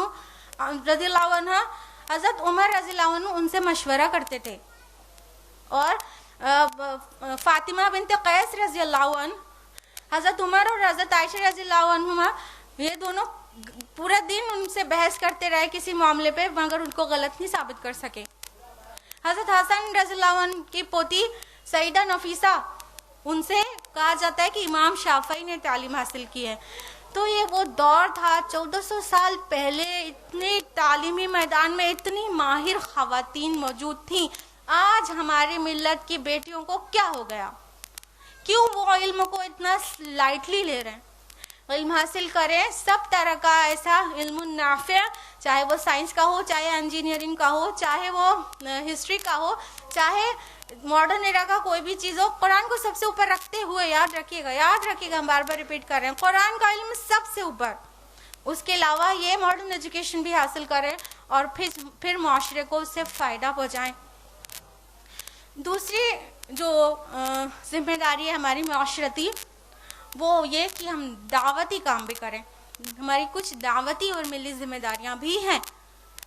مانا کہ ہمیں تلوار لے کر میدان جنگ میں نہیں اترنے کا آرڈر دیا گیا, مانا کہ AK-47 لے کے ہم کو نئی باطل کے ساتھ بھیڑنا ہے, لیکن پھر بھی ہمیں دعوت کا کام کرنا ہے. کیونکہ اللہ تعالیٰ نے جب امت مسلمہ کو خطاب کر کے کہا کہ کنتم خیر امہ, تو اس میں ہم سب خواتین بھی تو آ جاتی ہیں, اور کچھ میدان خواتین کے درمیان خواتین ہی بہتر کر سکتی ہیں. دیکھیے آج آپ اتنی تعداد میں ماشاءاللہ کمفرٹیبل ڈھنگ سے سن رہے ہیں, خاتون کے ساتھ بیٹھ کر سن رہے ہیں ماشاءاللہ. ہاں, تو کچھ باتیں ایسی ہوتی ہیں کہ جو خواتین ہی خواتین کو سکھا سکتی ہیں, کئی ایسے ٹاپکس ہوتے ہیں. تو اس لیے خواتین کو چاہیے کہ دعوتی میدان میں بھی اتریں. امہات المومنین نے ساری عمر دعوت کا کام کیا ہے, تعلیم و تربیت کے ساتھ ساتھ دعوت کا کام. کبھی آپ نے غور کیا ہے کہ حضرت خدیجہ رضی اللہ عنہ کے علاوہ تمام امہات المومنین میں کسی کے بھی کوئی اولاد نہیں تھی. ہم جانتے ہیں ماریہ قبطیہ رضی اللہ عنہ کے پیدا ہوتے حضرت ابراہیم وہ بچپن میں ہی فوت ہو گئے تھے. تو کلی طور پر رسول اللہ صلی اللہ علیہ وسلم کی وفات کے بعد جو بھی امہات المومنین موجود تھیں ان میں سے کسی کو بھی اولاد نہیں تھی. مطلب اللہ تعالیٰ کی کوئی بہت بڑی حکمت ہوگی نا. تو اس سے تھوڑی سی حکمت تو یہ بھی سمجھ میں آتی ہے کہ انہیں تو اور بہت بڑا کام کرنا تھا, انہیں تو دعوتی اور تعلیمی کام کرنا تھا. تمام امہات المومنین کو انہوں نے رسول اللہ صلی اللہ علیہ وسلم سے جس درجے میں دین کو سیکھا ہے ان سے بہتر کوئی نہیں بتا سکتا تھا. تو رسول اللہ صلی اللہ علیہ وسلم سے دین کو سیکھ کر آگے فارورڈ کرنا تھا, انہیں سکھانا تھا, انہیں دعوت کا کام کرنا تھا. قرآن نے اس کو ڈکلیئر کیا ہے قرآن مجید میں سورہ احزاب سورہ نمبر 33 آیت نمبر 32 میں, یا نساء النبی لستن کاحد من النساء, اے نبی کی بیویوں تم عام عورتوں کی طرح نہیں ہو. تو نبی کی بیویوں کو لیکن نے خاص بنا دیا کہ ان کو تمام امت کی عورتوں کے لیے اسوہ بننا ہے, نمونہ بننا ہے. تو وہ ہمارے لیے نمونہ ہے. انہوں نے ساری عمر دعوت و تبلیغ کا کام کیا, ہم کو بھی کرنا ہے. اور بھی صحابیات تھیں امہات المؤمنین کے علاوہ بھی, ازواج مطہرات کے علاوہ بھی صحابیات تھیں, جیسے کہ حضرت انس بن مالک رضی اللہ عنہ کی والدہ ام سلیم, وہ دعوت میں ماہر خاتون تھیں. حضرت ابو طلحہ رضی اللہ عنہ نے ان کو پیغام نکاح بھیجا تو انہوں نے ان کو دعوت پیش کر دی کہ ابو طلحہ تم ایسے نہیں ہو کہ تمہارے رشتے کو ٹھکرایا جائے, مگر میں تو ایمان لا چکی, اب تم ایمان لے آؤ تبھی میرے لائق بنتے ہو. ابو طلحہ ایمان لے آئے ماشاءاللہ. ابو طلحہ رضی اللہ عنہ ایمان لے آتے ہیں ایک عورت کی دعوت پہ, سبحان اللہ. تو ہمیں اور آپ کو بھی دعوت کا کام کرنا چاہیے, لوگوں کو حق کی طرف بلانا چاہیے, برائی سے روکنا چاہیے. ہماری نظر پورے ٹائم سونے کا ریٹ کتنا بڑھ رہا ہے کتنا گھٹ رہا ہے یہیں پہ نہ لگی رہے. کون سا فیشن نیا ہے, کون سا پرانا ہو گیا, کون سی ساڑی خریدنا ہے, کون سا جمپر کا سائز اب نیو فیشن میں, بس یہیں تک نہ اٹکی رہ جائے. ابھی ستاروں سے آگے جہاں اور بھی ہیں, ابھی عشق کے امتحان اور بھی ہیں, ابھی بہت کچھ ہے, بہت کچھ کرنا باقی ہے. بس یہیں تک ہماری خانگی ذمہ داری تک نہیں ہے کہ ہم کھانا تو بہت اچھا بنا لیتی ہیں, نہیں, ہمیں دعوت کا کام بھی کرنا ہے. ماڈرن ایرا میں بھی ایسی خواتین موجود ہیں جو دعوت کے کام میں ماہر ہیں اور اپنی سروسز پرووائڈ کر رہی ہیں, دنیا کو فائدہ دے رہی ہیں, آخرت میں ان کا بہت بڑا فائدہ ہو جائے گا انشاءاللہ. ڈاکٹر فرحت ہاشمی کا نام آپ سب نے سن رکھا ہوگا, سنا ہے کہ نہیں؟ آپ میں سے زیادہ تر لوگ نے تو سنا ہوگا. ڈاکٹر فرحت ہاشمی پاکستان سے بلانگ کرتی ہیں. ان کی اسٹڈیز ہوئی ہے پنجاب یونیورسٹی لاہور میں, اور انہوں نے PhD کیا ہے حدیث سائنسز سے گلاسگو یونیورسٹی اسکاٹ لینڈ سے. اعلیٰ تعلیم حاصل کرنے کے بعد بھی وہ خاتون دعوت کے کام میں ہے. پوری دنیا ان کے کام سے فائدہ اٹھا رہی ہے. ان کی آرگنائزیشن, ان کا جو ادارہ ہے وہ الہدا انٹرنیشنل کے نام سے ورلڈ لیول پر سروسز پرووائڈ کر رہا ہے. وہ نہ صرف پاکستان اسلام آباد میں ہے بلکہ کینیڈا اور USA میں بھی ہے الہدا انٹرنیشنل. اور قرآن کی خدمت کر رہی ہیں ماشاءاللہ. ایک خاتون ہو کے گلوبل لیول پر، ورلڈ لیول پر سروس کر رہی ہیں ماشاءاللہ. ابھی بہت زیادہ ورلڈ نہیں ہے، اب اچھی خاصی ہے، اور اتنی فیمس ہو چکی ہے ماشاءاللہ. پورے دنیا میں ان کی سروسز ہیں، ان کی قرآن کی خدمت ہے. ہمارے پاس مثال ہے مریم جمیلہ کی. مریم جمیلہ نیو یارک میں پیدا ہوئی ہیں، اور وہ یہودیت کو خیرآباد کہہ کے اسلام میں داخل ہوئی، اور وہ بہت بڑی آرٹسٹ تھیں اور بہترین رائٹر تھیں. وہ اپنی رائٹنگ انہوں نے اسلام کے لیے کی. ان کی رائٹنگ، ان کی لکھی ہوئی بکس اتنی معروف ہے کہ نیو یارک پبلک لائبریری میں بھی اس کو انکلیوڈ کیا گیا ہے، اور اپنے قلم کے زور سے انہوں نے دعوت کا کام کیا. ابھی زیادہ پرانی بات نہیں ہے، 2 سال سے کم ہوا ہے ان کی وفات ہوئے. اکتوبر 2012 میں ان کا انتقال ہوا ہے، اللہ ان کو جنت بخشے. تو ایسی اس ایرا میں بھی ایسی کئی خواتین ہیں جنہوں نے دعوت کے لیے اپنے کو کھپا دیا. زینب غزالی کا نام ہم میں سے کون نہیں جانتا. زینب غزالی اخوان المسلمون سے بلانگ کرتی تھی، اور وہ مصر میں تھی، اور اپنی جان کو کھپا دیا اللہ کے لیے. اپنی جان کو، اپنی قوت، اپنی توانائی، اپنی عقل، اپنا فہم، سب کچھ اقامت دین میں لگا دیا. کیا ہمیں اور آپ کا احساس نہیں ہوتا جیل میں اس نے جو ستم سہے ہیں وہ ایک مرد کے لیے مشکل ہے، جو زینب غزالی نے ایک عورت ہو کر سہے ہیں، دین کے لیے، اسلام کے لیے، اس کی دعوت کے لیے، اقامت دین کے لیے، اللہ کے دین کی سربلندی کے لیے. تو ہم سب خواتین کے لیے یہ لوگ اسوہ ہیں.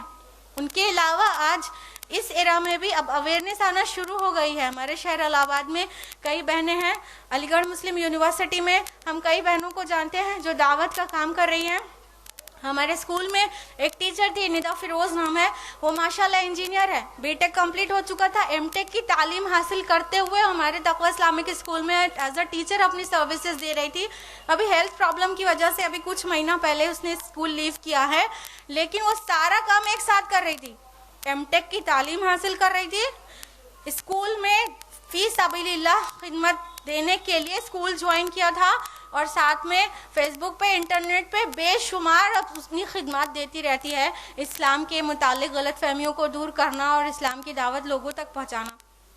اور اسی طرح کئی بہنوں کو ہم جانتے ہیں جو اس کام میں ہیں. تو ہم اور آپ بھی اپنے سکلز کو، اپنی صلاحیتوں کو ان چیزوں میں لگائیں.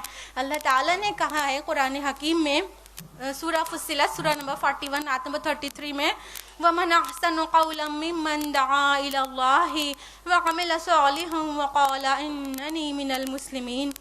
اس سے اچھی بات والا کون جو اللہ کی طرف بلائے اور نیک عمل کرے اور کہے کہ یقیناً میں مسلمانوں میں سے ہوں. تو ہماری سب سے اچھی بات جو اللہ کو لگتی ہے وہ یہ کہ ہم حق کی طرف بلائیں. تو ہم تھوڑا ہوش مند ہو جائیں، اپنی توانائی، اپنی طاقتیں، اپنا وقت اور اپنی انرجی، اپنے اسکلز کو اللہ کے دین کو پھیلانے میں خرچ کریں. دولت کمانے اور دنیا پرستی کرنے میں نہ لگائیں. اپنے ٹائم کو ریلیز کریں اور اپنے اسکلز کو خرچ کریں اللہ کے دین کی سربلندی کے لیے. اگر ہم نے ایسا کیا تو انشاءاللہ اللہ کے حضور ضرور مقبول ہوگا. دنیا میں بہتوں کو ہمارے ذریعے سے فائدہ ہوگا اور اللہ کی رضا روز آخرت ہم کو مل سکے گی انشاءاللہ. اس کے ساتھ ہی آپ سے رخصت ہوں گے قرآن حکیم کی ایک آیت کے ساتھ. اللہ باری تعالیٰ کا وعدہ ہے سورہ نساء سورہ نمبر 4 آیت نمبر 124 میں، وَمَنْ يَعْمَلْ مِنَ الصَّالِحَاتِ مِنْ ذَكَرٍ أَوْ أُنْثَىٰ وَهُوَ مُؤْمِنٌ فَأُولَٰئِكَ يَدْخُلُونَ الْجَنَّةَ وَلَا يُظْلَمُونَ نَقِيرًا. جو بھی نیک عمل کرے گا، مرد ہو یا عورت، ہم بشرطے کہ وہ مومن ہو، ہم انہیں جنت میں داخل کریں گے اور ان کا ذرہ برابر حق تلفی نہ کی جائے گی انشاءاللہ. وآخر دعوانا ان الحمدللہ رب العالمین.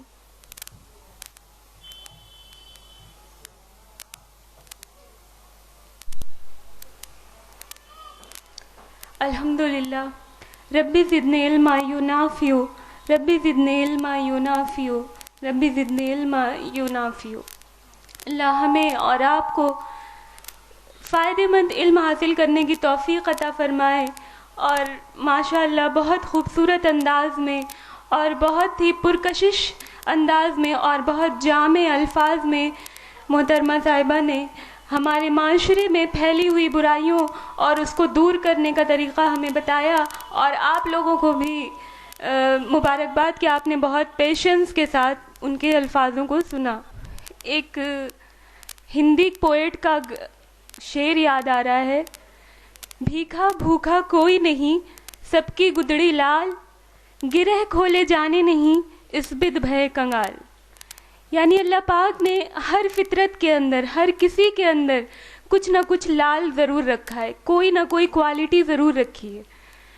اس کوالٹی کو پہچاننے کی ضرورت ہے، انسان خود اس کوالٹی کو پہچان نہیں پاتا ہے، اور اس کوالٹی کو پہچان کر اسے اللہ کی راہ میں لگانے کی ضرورت ہے۔ جیسا کہ ہماری چیف گیسٹ صاحبہ نے کہا کہ دعوت کے کام کو انجام دیجیے۔ آپ نے اتنے پیشنس کے ساتھ اتنا ٹائم دیا، اللہ ہمارا اور آپ کا آنا، یہاں پر بیٹھنا، سننا، بولنا، اور جو بھی خدمت جن لوگوں نے یہاں پر ڈائریکٹلی یا انڈائریکٹلی انجام دی، وہ ساری چیزیں اللہ تعالیٰ قبول فرمائے، اور ہماری نیت درست نہیں بھی رہی ہو تو اب سے نیت درست کر لیں، جس نے بھی ابھی تک نہیں کیا، کیونکہ عمل کا دار و مدار نیت پر ہے، اور جب نیت نہیں صحیح تو اس عمل کا کوئی وزن نہیں۔ اب میں آواز دوں گی عائشہ خاتون صاحبہ کا، جو امام باڑہ مسلم انٹر کالج کی ٹیچر ہیں، اور وہ اس پروگرام کی صدارت کریں گی۔ الحمدللہ اللہ تعالیٰ نے آج بہت اچھا موقع دیا، اور دل تو باغ باغ ہے۔ اور میں آپ کو بتاؤں ایک حدیث کے ذریعے کہ آج کا وقت آپ کا کتنا اچھا گزرا ہے اور کتنی اس کی قیمت ہے۔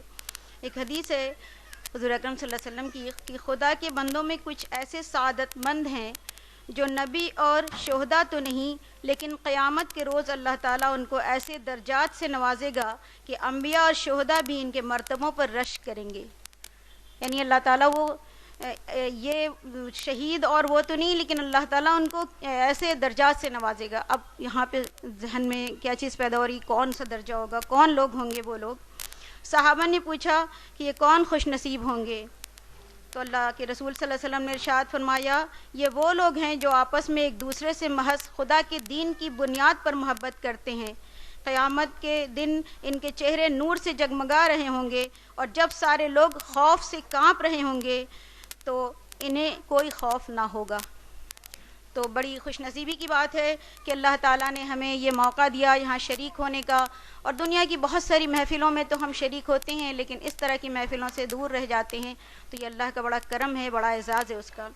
اب آئیے، ہماری بہن نے جو کچھ بتایا اس نے دل کے تاروں کو جھنجھوڑ دیا، اور یقیناً دل میں ہم سب کے، میں سب کی طرف سے بول رہی ہوں، کیونکہ جو مجمع کی خاموشی تھی اور ایسا دل چاہ رہا تھا کہ وہ بہن رکے ہی نہ، میرا تو یہی دل چاہ رہا تھا، اور وہ بار بار گھڑی دیکھ رہی تھی تو میں سوچ رہی تھی کہ کہہ دوں کہ آپ پریشان نہ ہوئے، جتنا چاہیے بولیے، کیونکہ باتوں میں ایسی جاذبیت تھی اور انداز بیان اور جو کچھ بھی بیان کیا، بہرحال دل کے آنسو اندر اندر کئی بار نکلے، اور مورل بھی ہائی کر دیا، اور ہم کس مقام پہ کھڑے یہ انہوں نے ہمیں بتایا کہ ہماری ذمہ داریاں کیا ہیں۔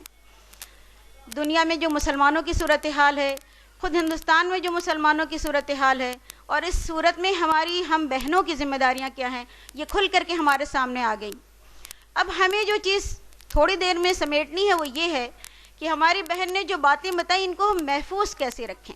یہ پروگرام 4 مہینے 6 مہینے پہ ہوتے ہیں، ہم لوگوں کے اندر ایک جذبہ پیدا ہوتا ہے، کچھ کرنے کی خواہش پیدا ہوتی ہے، اور اس کے بعد یہ چیز دھیرے دھیرے ختم ہونے لگتی ہے۔ تو بہن یا جو بھی مقررہ آتی ہیں ان کی تو ذمہ داری پوری ہو گئی، لیکن ہماری ذمہ داری اس کے بعد بڑھ جاتی ہے۔ جیسے ماں باپ کی وراثت کو ہم سمیٹ کے رکھتے ہیں، وہ نالائق اولاد ہوتی جو اس کو بیچ دیتی ہے اور اس کو برباد کر دیتی ہے، اسی طرح سے اللہ کے دین کی جو باتیں ہم نے آج سنی ہیں، ہماری ذمہ داری یہ ہوتی ہے کہ ہم اس کو سنبھال کے رکھیں اور اس کو پھیلائیں، جو ہماری ذمہ داری ہے۔ تو اس کے لیے جو بہترین طریقہ مجھے سمجھ میں آتا ہے وہ میں آپ کو اس سے پہلے بھی بتا چکی ہوں اور آج بھی بتاؤں گی اور بار بار بتاتی رہوں گی کہ سب سے پہلی چیز اگر ہمیں دین کی دعوت دینی ہے تو خود ہمارے اندر کانفیڈنس ہونا چاہیے، ہمیں علم ہونا چاہیے، دین کا بھی اور دنیا کا بھی۔ قرآن کے علم سے ہم اچھی طرح واقف ہوں، صحابہ کرام کے واقعات سے واقف ہوں اور صحابیات کے واقعات سے واقف ہوں، تو یہ کام مجھے لگ کے کرنا ہوگا۔ پرائمری حیثیت تو ہم دنیا کی ضروریات کو دے دیتے ہیں اور سیکنڈری یا ٹرشیری حیثیت یا اس سے بھی کمتر درجے میں ان چیزوں کو رکھتے ہیں. ہمیں اپنا نقطہ نظر بدلنا ہوگا. دراصل ہمارا نقطہ نظر چینج ہو گیا ہے. دنیا کو ہم پرائمری حیثیت دیتے ہیں اور دین کو ہم سیکنڈری حیثیت دیتے ہیں, اور اگر دین کو کہیں اہمیت دیتے ہیں تو محض نماز روزے کی حد تک. تو یہ ہمارا نقطہ نظر بدلنا ہوگا ہمیں, اور اس کے لیے مجھے وہی کرنا ہوگا کہ قرآن سے اپنے رشتے کو مضبوط کرنا ہوگا. قرآن تمام علوم کا سرچشمہ ہے, تمام علوم کا منبع ہے, اور یقین جانیے اتنی لذت آئے گی, اتنی لذت آئے گی کہ آپ اس کا اندازہ نہیں لگا پا رہی ہیں. جس دن آپ کو اندازہ ہو جائے گا اس دن آپ دوسری کسی چیز کی طرف, کسی کوکنگ بیکنگ کی طرف, کسی سلائی کڑھائی کی طرف, کسی اور چیز کی طرف, مکان کے بنوانے کی طرف بس اتنا ہی دھیان دیں گی جتنا کہ آپ کی ضرورت ہوگی. اور ایک بات اور میں بتاؤں, قرآن کو سیکھنا بہت آسان ہے. اللہ تعالیٰ نے اس کو بہت آسان زبان میں اتارا ہے. عربی سیکھنا مشکل ہے پر قرآن کی عربی سیکھنا بہت آسان ہے. بار بار اگر آپ ترجمے پہ غور کریں, بہت سارے الفاظ ایسے ہوتے ہیں جو اردو میں ایسا لگتا ہے کہ ڈائریکٹ آ گئے ہیں, اور اس طرح سے ہمیں مطالب سمجھ میں آنے لگتے ہیں. تو اللہ سے اور اللہ کی رسول سے شدید محبت, جیسے کہ ہم جتنی زیادہ کسی سے کر سکتے ہیں, اپنے اولاد سے, اپنے شوہر سے, جس سے بھی کر سکتے ہیں, وہ کچھ بھی نہیں ہے. شدید محبت ہی ہمیں اس اقدام کے لیے آمادہ کر سکتی ہے, ورنہ اگر محبت میں کمی ہے, خلوص میں کمی ہے, تو ہم اس اقدام کو نہیں, اس میں آگے نہیں بڑھا سکتے اس کو. پھر جب ہمیں محبت ہوگی شدید تو ہم اس کو سیکھنے کی کوشش کریں گے. دنیا کی, جیسے ہماری بہن نے بہت لوگوں کے وہ ایگزامپلس دیے, میں خود آپ کو ایک ایگزامپل اور دے دوں جو شاید رہ گیا ہے. میں نے بھی دلی میں ابھی جا کر کے ایک ڈاکٹر صاحبہ کو دیکھا ہے, وہ ڈاکٹر ہے, میری بچیوں نے بھی دیکھا ہے. جب ان کی شادی ہوئی تو اس وقت انہوں نے پریکٹس نہیں کیا بچیوں کی ذمہ داری میں, اور بعد میں پھر میں نے ان کو دیکھا, وہ دکان اپنی کھولی انہوں نے, اور پورے حجاب کے ساتھ وہ پردہ لگا کر کے اپنا نقاب کی دکان میں بیچ رہی تھی. بہت اچھا لگا مجھے, میرے بچے بھی بہت امپریس ہوئے. تو اس طرح سے مجھے اللہ تعالیٰ سے اپنے رشتے کو مضبوط کرنا ہے, قرآن کے علم کو حاصل کرنا ہے, اور اس کو بس اس میں رکھ لیجئے. روزانہ کے کام میں چھوٹی سی سلپ لگا کے جہاں جہاں آپ کی نظر پڑے, المیرہ پہ, کچن میں, جہاں 4-5 کام اپنے لکھ لیجئے. قرآن کی تعلیم حاصل کرنا تاکہ شیطان آپ کو بہکانے نہ پائے. اس کے بعد احادیث کو پڑھتے رہنا, اس کے بعد سیرت صحابیات اور صحابہ کرام کا مطالعہ کرتے رہنا. اس جذبے کو سونے نہ دینا. سلگتی ہوئی لکڑی بننا ہے ہمیں, جلتی ہوئی لکڑی نہیں, وہ تو فوراً ختم ہو جاتی ہے. سلگتی ہوئی لکڑی بننا ہے, اور یہ کام ہم خود کر سکتے ہیں. کوئی ایک بار آگ لگا کے, چنگاری جلا کے ہمارے مورل کو ہائی کر کے چلا جائے گا, لیکن اس کے بعد اگر ہمیں اپنی آخرت کی فکر ہے تو ہمیں خود یہ کام کرنا. اور یہ میری اہم ذمہ داری ہے, ہمارے سامنے یہ آ چکی یہ باتیں, اور شروعات ہمیں اپنے گھر سے کرنی ہے, اپنے بچوں سے کرنا ہے. وہیں سے ہمیں دین کی علم خود ہمیں حاصل کرنا ہے, خود عمل کرنا ہے. بچوں کو اس کے لیے ٹریننگ دینی ہے, ان کی تربیت دینا ہے, ان کو ایک ایک چھوٹی سے چھوٹی بات کی تربیت کرنی ہے. اور جب ہم کہیں محفل میں جائیں تو بجائے اس کے کہ ہم کچھ فالتو یا فضول باتیں کریں, یا غیبت و چغلی کریں, یا کسی اور کی قرید میں اور ٹٹولنے میں لگے رہیں, ہم 2-4 باتیں اللہ کے دین کی کریں. ہم میں سے سب سے بہتر شخص وہ ہے جو اس طرح کی باتیں کرے. اب ان چیزوں کو ہم اس طرح سے سمیٹ سکتے ہیں, اور اللہ تعالیٰ نے خود ہمارے لیے بہت سارے, اللہ تعالیٰ نے فرائض جو نمازیں رکھی ہیں, ان الصلاۃ تنہی عن الفحشاء والمنکر, بے شک نماز بے حیائی اور فحاشی کے کاموں سے روکتی ہے. تو جو سماج میں برائیاں ہیں, خود خدا نے ہمارے لیے ایسے احکامات دیے ہیں, ایسے فرائض دیے ہیں جو ہمیں ان چیزوں سے باز رکھتے ہیں. اور اس کے علاوہ ہمارے اندر جو اس وقت خواہش ہو رہی, جو اس وقت جذبہ ہو رہا ہے کہ کاش کہ ہم بھی ایسے ہوتے, کاش کہ ہم بھی اس طرح سے پردہ نشین خاتون ہوتے اور سماج کو, اپنی سوسائٹی کو اپنی خدمات دیتے. تو یہ چیزیں ابھی بھی ہمارے پاس موقع ہے, ابھی بھی ہم کر سکتے ہیں. جو جس میدان میں, جیسے کہ میری بہن نے بتایا, وہ ماں ہیں, بہن ہے, جو کچھ بھی ہیں, بس اس کو قائم رکھنے کے لیے اپنے آپ کو ہمیشہ زندہ رکھنا, ہمیشہ جگائے رکھنا, اویئر ہونا ہے. اللہ تعالیٰ ہم سب کو اس بات کی توفیق عطا فرمائے, اور اس پروگرام کو آگے پھر اللہ تعالیٰ ہمیں اس کا موقع عنایت فرمائے, اور اس کو ہمارے دلوں میں جا گزین رکھے. آمین. تو ہی رازداں, تو ہی پاسباں, تو ہی رازداں, تو ہی پاسباں, تو قریب تر ہے رگے گلو. میں پکار اٹھوں یا کہ چپ رہوں, تو قریب تر ہے رگے گلو.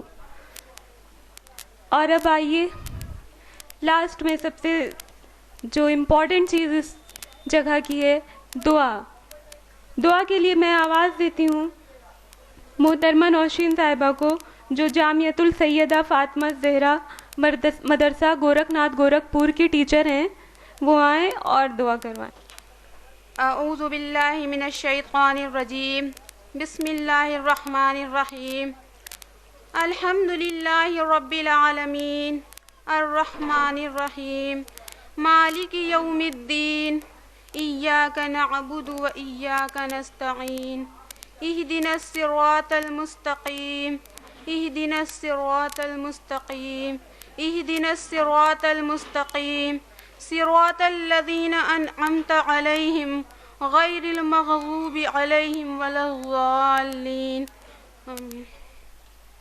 اللہم صلی علی محمد وعلی آل محمد کما صلیت علی ابراہیم وعلی آل ابراہیم انک حمید مجید، اللہم بارک علی محمد وعلی آل محمد کما بارکت علی ابراہیم وعلی آل ابراہیم انک حمید مجید، ربنا آتنا فی الدنیا حسنہ وفی الآخرۃ حسنہ وقنا عذاب النار، وقنا عذاب القبر، وقنا عذاب الحشر، وقنا عذاب الدین، وقنا من فتنة المحیا والممات، وقنا من فتنة مسیح الدجال، ربنا ظلمنا انفسنا وإن لم تغفر لنا وترحمنا لنكونن من الخاسرین، ربنا لا تؤاخذنا إن نسينا أو أخطأنا، ربنا ولا تحمل علينا إصرا كما حملته،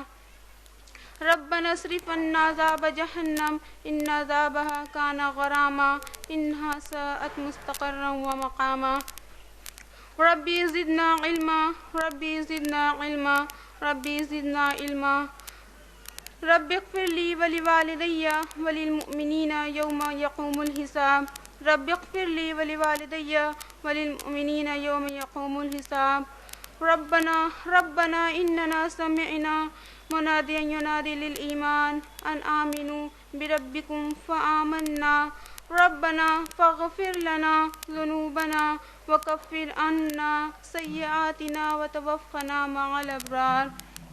اے اللہ، اے پاک پروردگار، اے اللہ بلا شبہ تو غفار الذنوب ہے، اے اللہ تو ستار العیوب ہے، اے اللہ ہم بندے تیرے آگے ہاتھ پھیلائے ہوئے ہیں، اے اللہ ہم تمام کے گناہوں کو بخش دے، اے اللہ ہم تمام کے گناہوں کو بخش دے، اے اللہ ہم عاجز ہیں، اے اللہ تو غنی ہے، اے اللہ تو ہم تمام کے گناہوں کو بخش دے، اے اللہ تو ہم تمام کو جنت الفردوس میں اعلیٰ سے اعلیٰ مقام عطا فرما، اے اللہ ہم تمام کو جنت الفردوس میں اعلیٰ سے اعلیٰ مقام عطا فرما، اے اللہ قرآن و سنت پر مکمل طور سے عمل کرنے والا بنا دے، اے اللہ قرآن کو ترجمہ سے پڑھنے کی توفیق عطا فرما، اے اللہ قرآن کو ترجمہ سے پڑھنے کی توفیق عطا فرما، اے اللہ جس طرح ہمارے آقا حضور صلی اللہ علیہ وسلم نے اور صحابہ کرام رضی اللہ عنہم نے دین اسلام کے لیے محنت کی، اے اللہ ہم تمام کو بھی ان جیسے محنت کرنے کی توفیق عطا فرما، اے اللہ جو یہاں پر پروگرام ہوا ہے اللہ اس کو قبول فرما لے،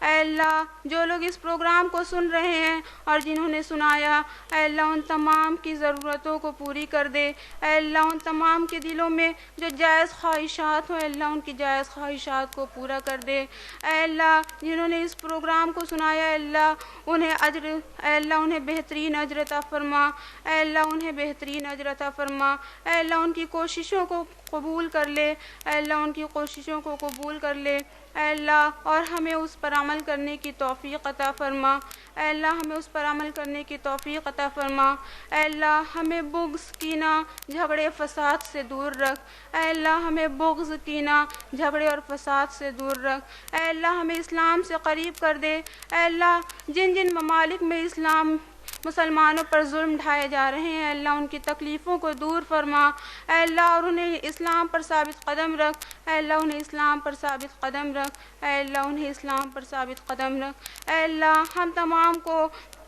اے اللہ ہم تمام کو بہترین موت عطا فرمانا، اے اللہ ہم تمام کو بہترین موت عطا فرمانا، اے اللہ ہم تمام کو اے اللہ ہم تمام کو صدقہ جاریہ کرنے کی توفیق عطا فرما، اے اللہ ہم تمام کو صدقہ جاریہ کرنے کی توفیق عطا فرما۔ اللہم صلی علی محمد وعلی آل محمد کما صلیت علی ابراہیم وعلی آل ابراہیم انک حمید مجید۔ اللہم بارک علی محمد وعلی آل محمد کما بارکت علی ابراہیم وعلی آل ابراہیم انک حمید مجید۔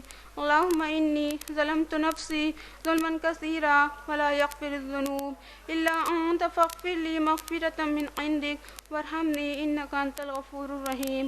سبحان ربک رب العزۃ عما یصفون وسلام علی المرسلین والحمد للہ رب العالمین۔ ربنا تقبل منا انک انت السمیع العلیم وتب علینا انک انت التواب الرحیم برحمتک یا ارحم الراحمین۔